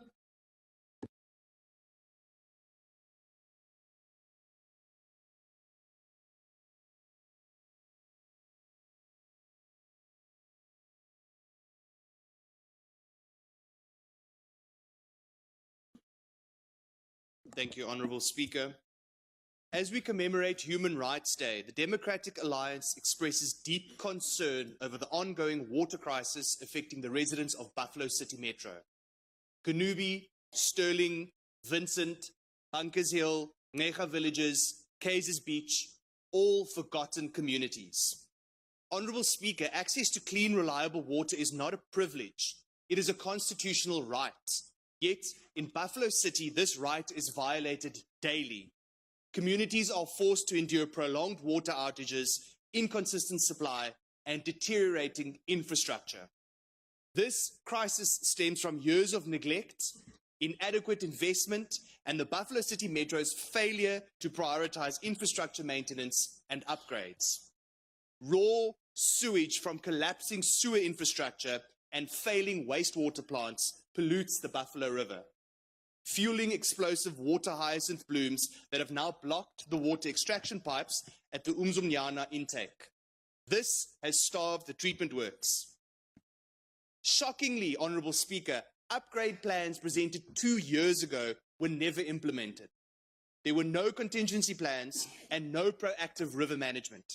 Instead, BCM and Amatola Water Board continue to issue vague, contradictory public statements that offer no timelines or credible solutions.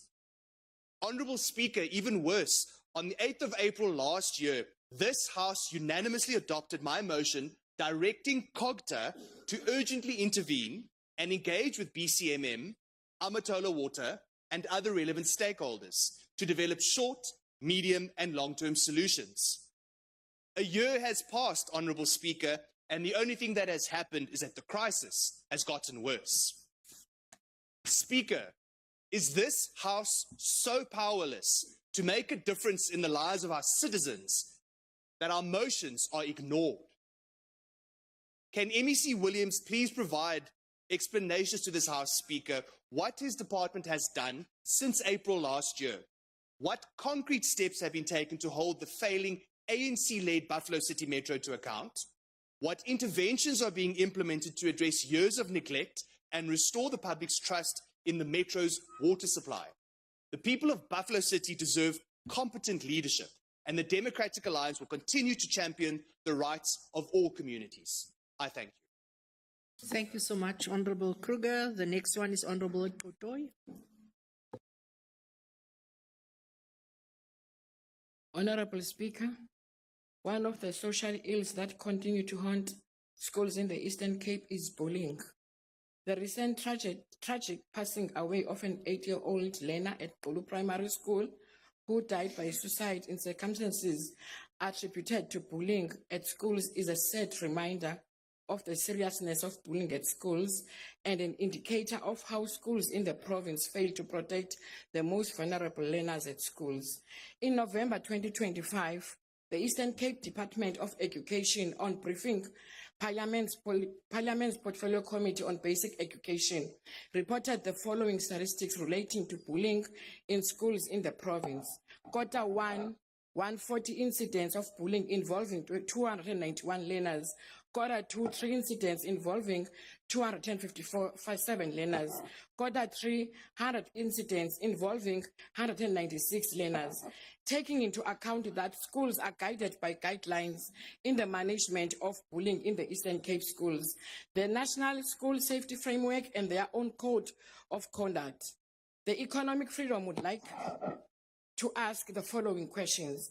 How effective are the guidelines in the management of bullying in the Eastern Cape schools in the relations to capping bullying at schools? Given the prevalence of bullying in schools in the province, are the codes of conduct of the schools very effective in dealing with bullying? In the same way that the department is able to provide statistics relating to incidents of bullying at schools, does the department have statistics relating to disciplinary measures and sanctions that have been meted out to those learners found guilty of bullying others? Is there any working relationship between the Department of Education and the Department of Social Development for provision of counseling and psychological support for learners who are victims of bullying in order to avert a situation where learners end up taking their own lives? I thank you. Thank you so much, Honourable Member. We now hand over to the Premier, who has got 15 minutes. Premier may allocate to the respective Honourable MECs within that 15 minutes. Over to you, Honourable Premier.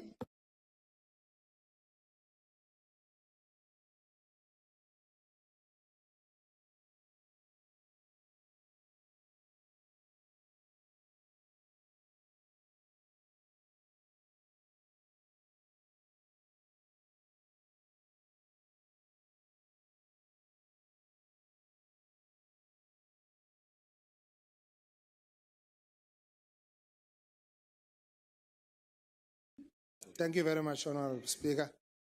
I'm just sitting next to an expert here, so it just helped me. Without wasting much time, good morning to you and good morning to honourable members and to all the guests.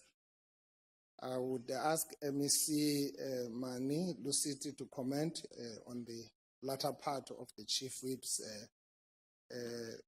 statement, and I will ask MEC Williams on the water, Buffalo City, and MEC Gade on the education, bullying. I'm just ready for a policy speech.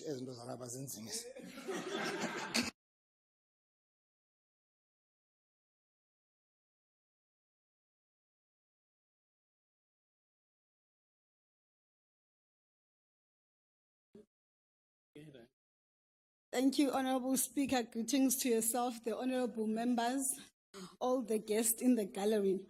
On the Botastau matter, I think I want to upfront say we agree with the statement by Honourable Makashela on the need for prompt response and really how do we recapacitate our institutions and government so that we are able to respond adequately and swiftly. But as government, we are pulling together all the various government departments and entities so that we ensure continuity of delivering services to our people, trying to find alternative accommodation. Already on the ground, the technical teams are in Mthatha, but also we are looking into investigations of what happened to the building so that we minimize all speculations. Honourable members in red, we minimize all speculations as far as what happened, but also how do we prevent it. As a Department of Public Works, we are now embarking on conditional assessments on all our buildings, and the intention of this is to ensure that we provide the required maintenance of our buildings, particularly to ensure that it meets the standards for it to be occupied by our workers. We're going to be working together with the Department of National Public Works, ECDCs. I know the Department of Health may be able to provide some relief for us and ensure that we provide alternative accommodation in the immediate so that we ensure that we will return services to our people as soon as possible. Thank you very much, Honourable Speaker. Thank you, Honourable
The policy speech and the table document stand referred to the portfolio committee responsible for the subject matter in terms of Rule 160 sub Rule 2.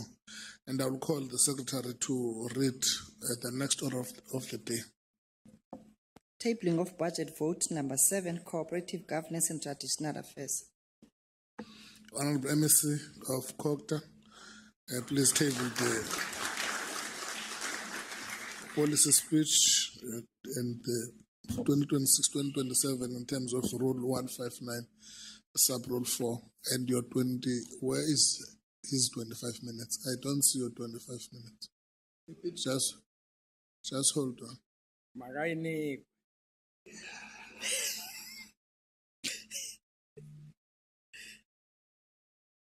Thank you very much. Just hold on. I don't see time.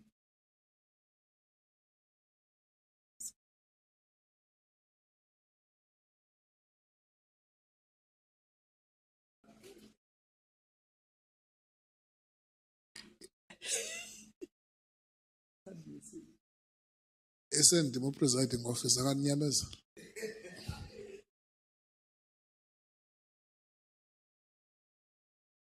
Yeah, over to you, Honorable MEC. Your 25 minutes starts now. Thank you very much. Thank you very much, Honorable Chair of Chairs, the Honorable Premier, members of the Executive Council, the members of the House, our distinguished guests that have come to witness our presentation of this policy speech today, the leadership of our local houses as led by the chairs, Unkosi Ubambilizwe Nonkosi Ujongilanga, inkokeli ezithunyelwe zikumkani zeliphondo zonke zamkelekile apha xa sipresenta le policy speech namhlanje.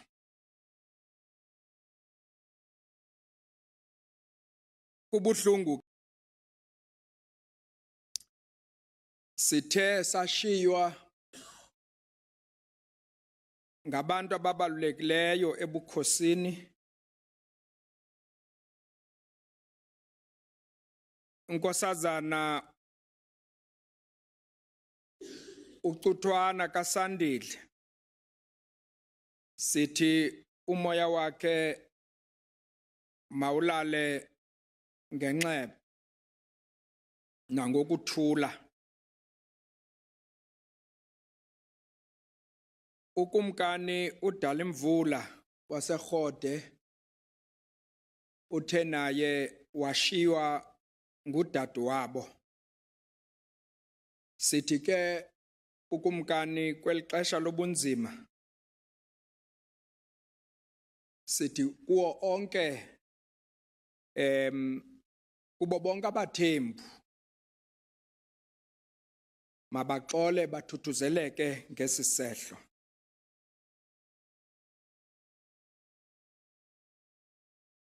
Honorable Chair of Chairs, local government is where the dignity of our people is either affirmed or denied. It is where water flows or fails, where refuse is collected or neglected, where roads are maintained or allowed to deteriorate. It is therefore the local sphere where the lived experiences of democracy are directly felt by our communities.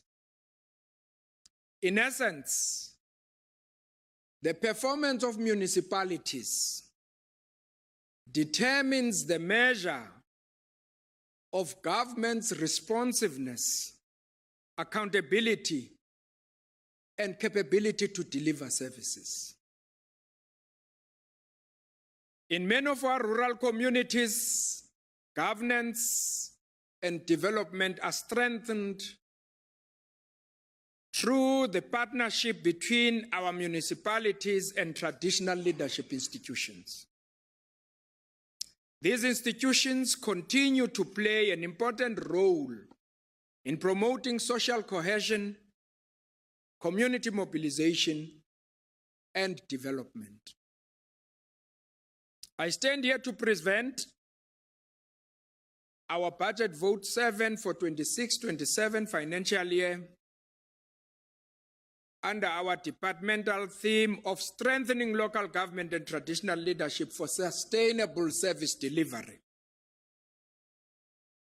This budget vote reflects our commitment to stabilize municipalities, to strengthen governance and execution of service delivery to communities across our province. On review of the 25-26 financial year commitments that we tabulated in this House, we have committed in the 25th-26th financial year that we will deliver 40 deliverables, which are aimed at strengthening the local government system and traditional leadership institutions. And I'm pleased to report that progress on those 40 deliverables has exceeded 90% in terms of implementation, with remaining initiatives at advanced stages of implementation. Among the key achievements during the year under review were strengthening ethical governance through anti-corruption frameworks and compliance measures. Our department has maintained a clean audit opinion. We have supported 140 traditional councils to submit valid financial reports and supported our local houses and kings to execute their oversight responsibilities. We've supported traditional councils through partnership facilitation initiatives aimed at strengthening cooperative governance, improving compliance with partnership frameworks, and enhancing access to development resources.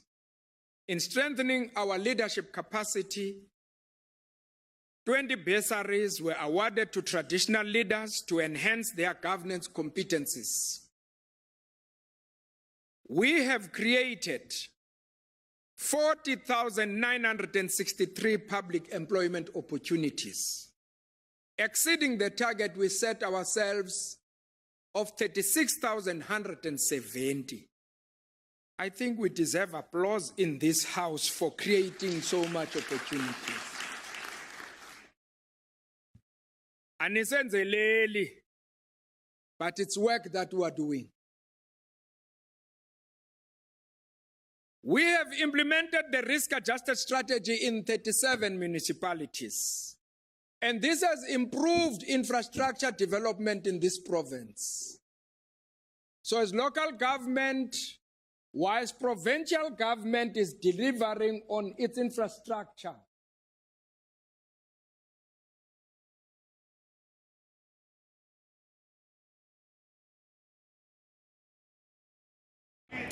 The Voice Lounge is out at the Provincial Legislature looking at policy and budget, taking a deep dive in some of the key ideas that will drive the Eastern Cape forward, given the many departments that have gathered today. And with me here today, I do have MEC Spokazi Lusiti, who's at Public Works. MEC Wunjani. Diapila Nam. MEC, I cannot start anywhere except for the pertinent issue of your house literally being on fire. From a public works perspective, can you please let us know how much of an emergency is it? Are there any casualties reported? And what's the extent of the damage at Potastau? Okay. Well, it is devastating. It is heartbreaking, not only because of a building burning down, but because of the historical role that building has. It holds a very dire place in our history, especially the history of the eastern side of the province. You are to know that it used to hold parliaments, it used to hold government. We want to talk to our kids when we talk about the history of the evolution of the province and anchor it on Potastau. Now it's no longer there.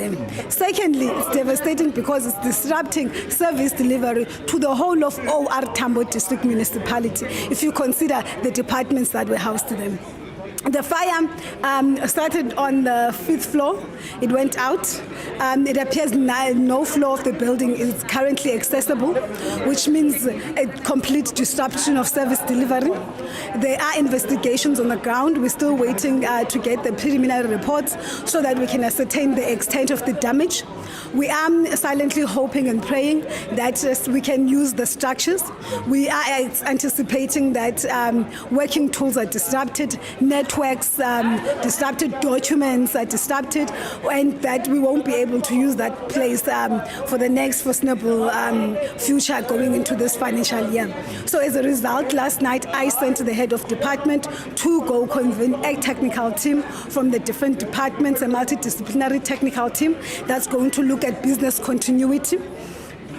I'm going there to join them now to receive that report. From that report, we will be able to anticipate how much that damage is, how long do we anticipate we'll be able to refurbish the building, if it's refurbishable, but also we'll be able to receive their preliminary report in terms of what happened, so that those, if there are anyone that must be held accountable, we do so. We know that the Potastau was in the 25-26 budget speech for refurbishment. It was on this year because of the size of the building. We couldn't budget for it for one financial year. So ours will be looking at what do we reprioritize. But I want to say that the National Department of Public Works has already been on board in terms of committing to assisting us. I know the Premier has been speaking with the presidency as well in terms of acknowledging this disaster and commitment to work with us. So I know getting that place up again will not only be a Department of Public Works issue, it's a whole government issue. I know that even the national government is on board to helping us to put it back to life.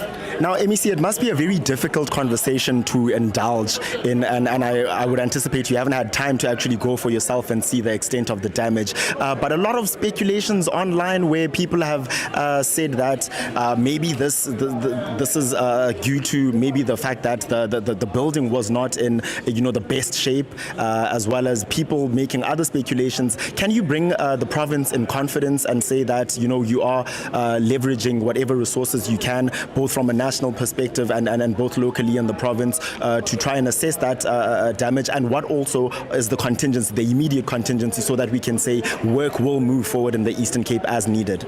Okay.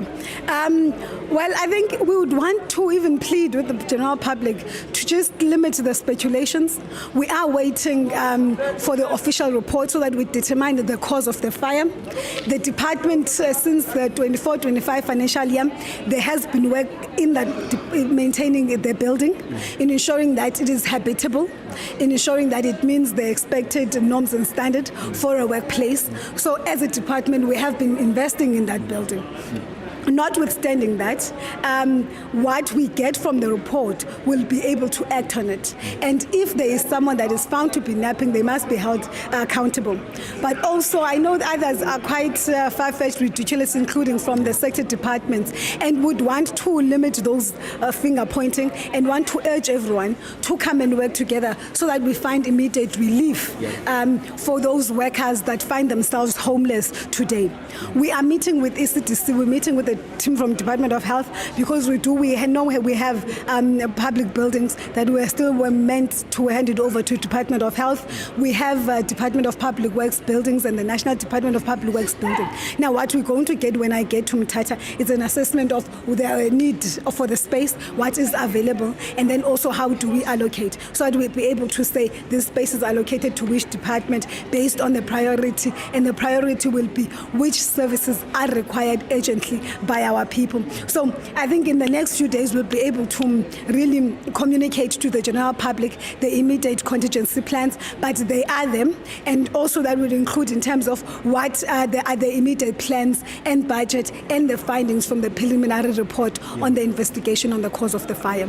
Yeah, really funny that we only get to the business of the day right now, because this is obviously more of an urgent affair. But from a policy perspective, do you feel like public works really has been accounted for? And when you look at, the foreseeable future, do you feel like you'll be able to implement some of the ideas and plans that, from a budget perspective, you want to have in place, so that the Eastern Cape, that's also spoken about as a very slow progress province, can finally live and regain its glory years?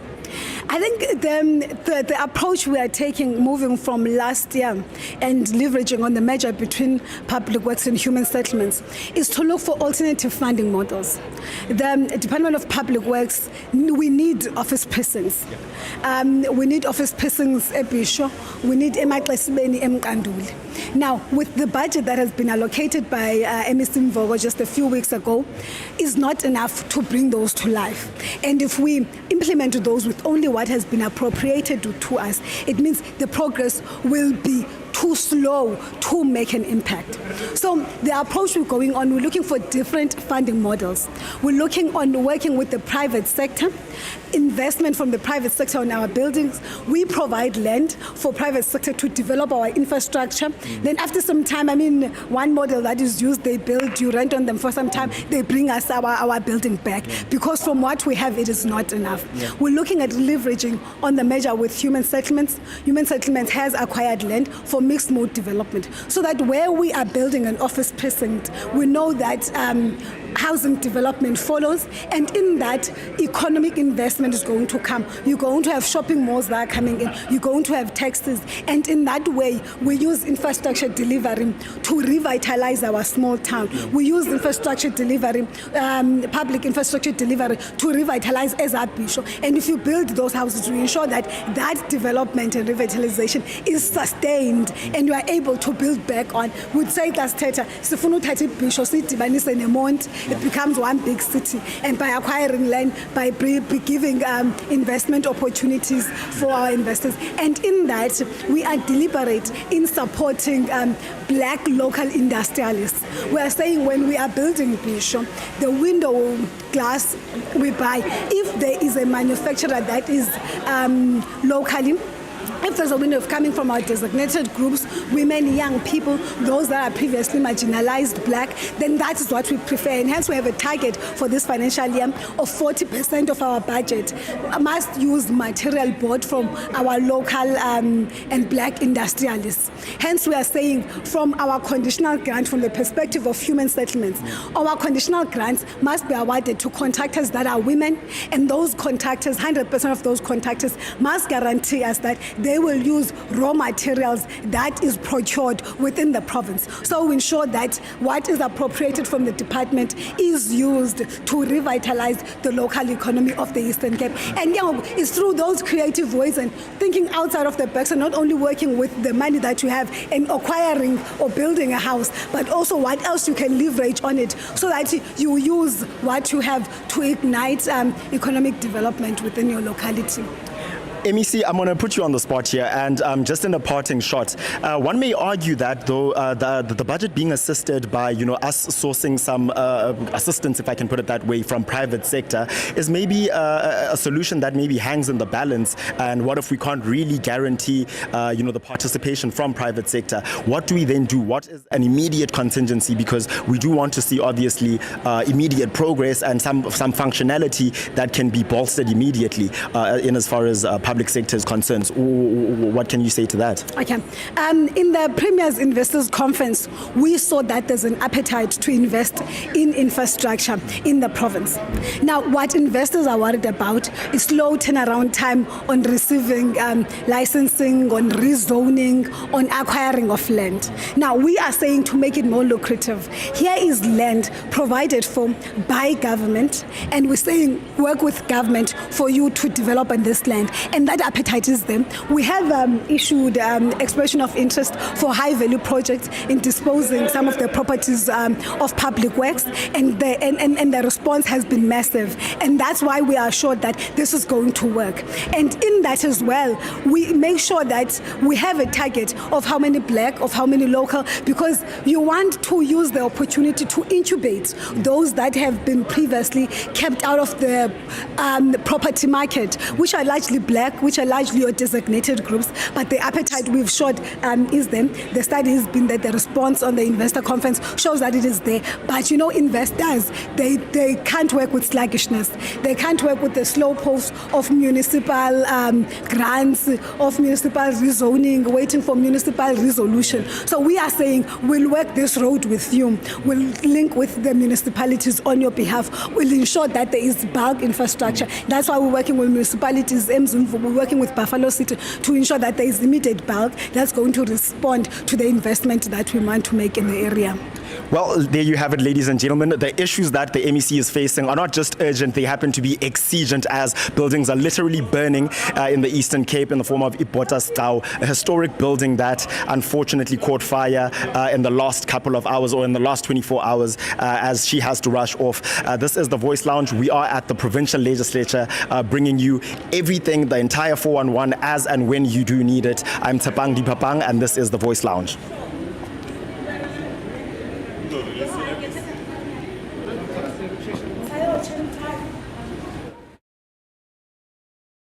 To strengthen disaster management.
It is such an honor for us to be given this opportunity. We don't take it for granted to present what is constitutionally mandated report, which will be presented by our resident commissioner, Mapolisa.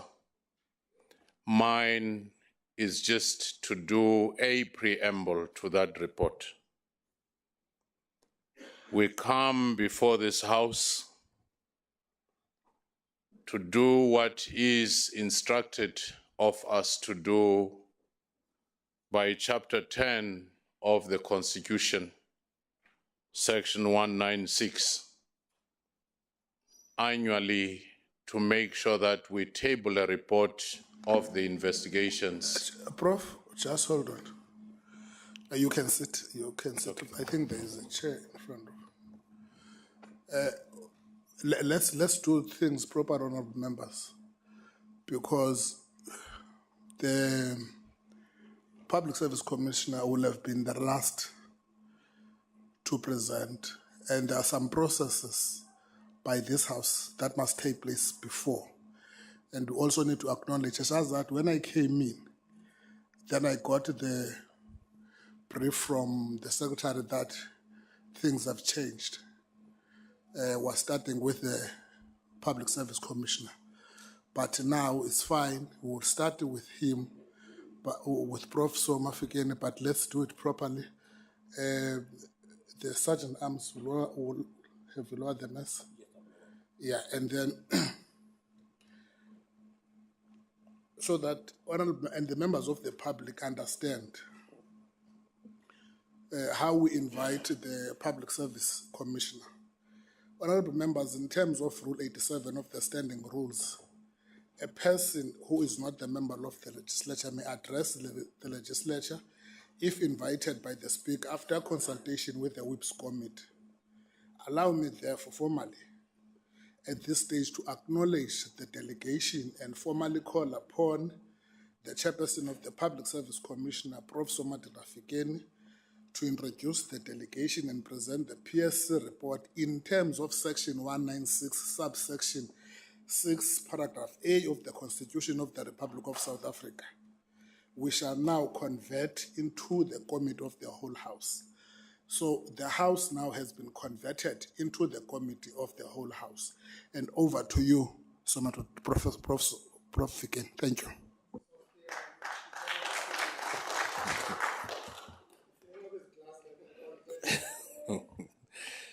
Thank you very much for that opportunity. And I'm not sure, through your guidance, whether I should reintroduce them. Okay. Thank you very much. We come before this House to fulfill our constitutional mandate, knowing fully well that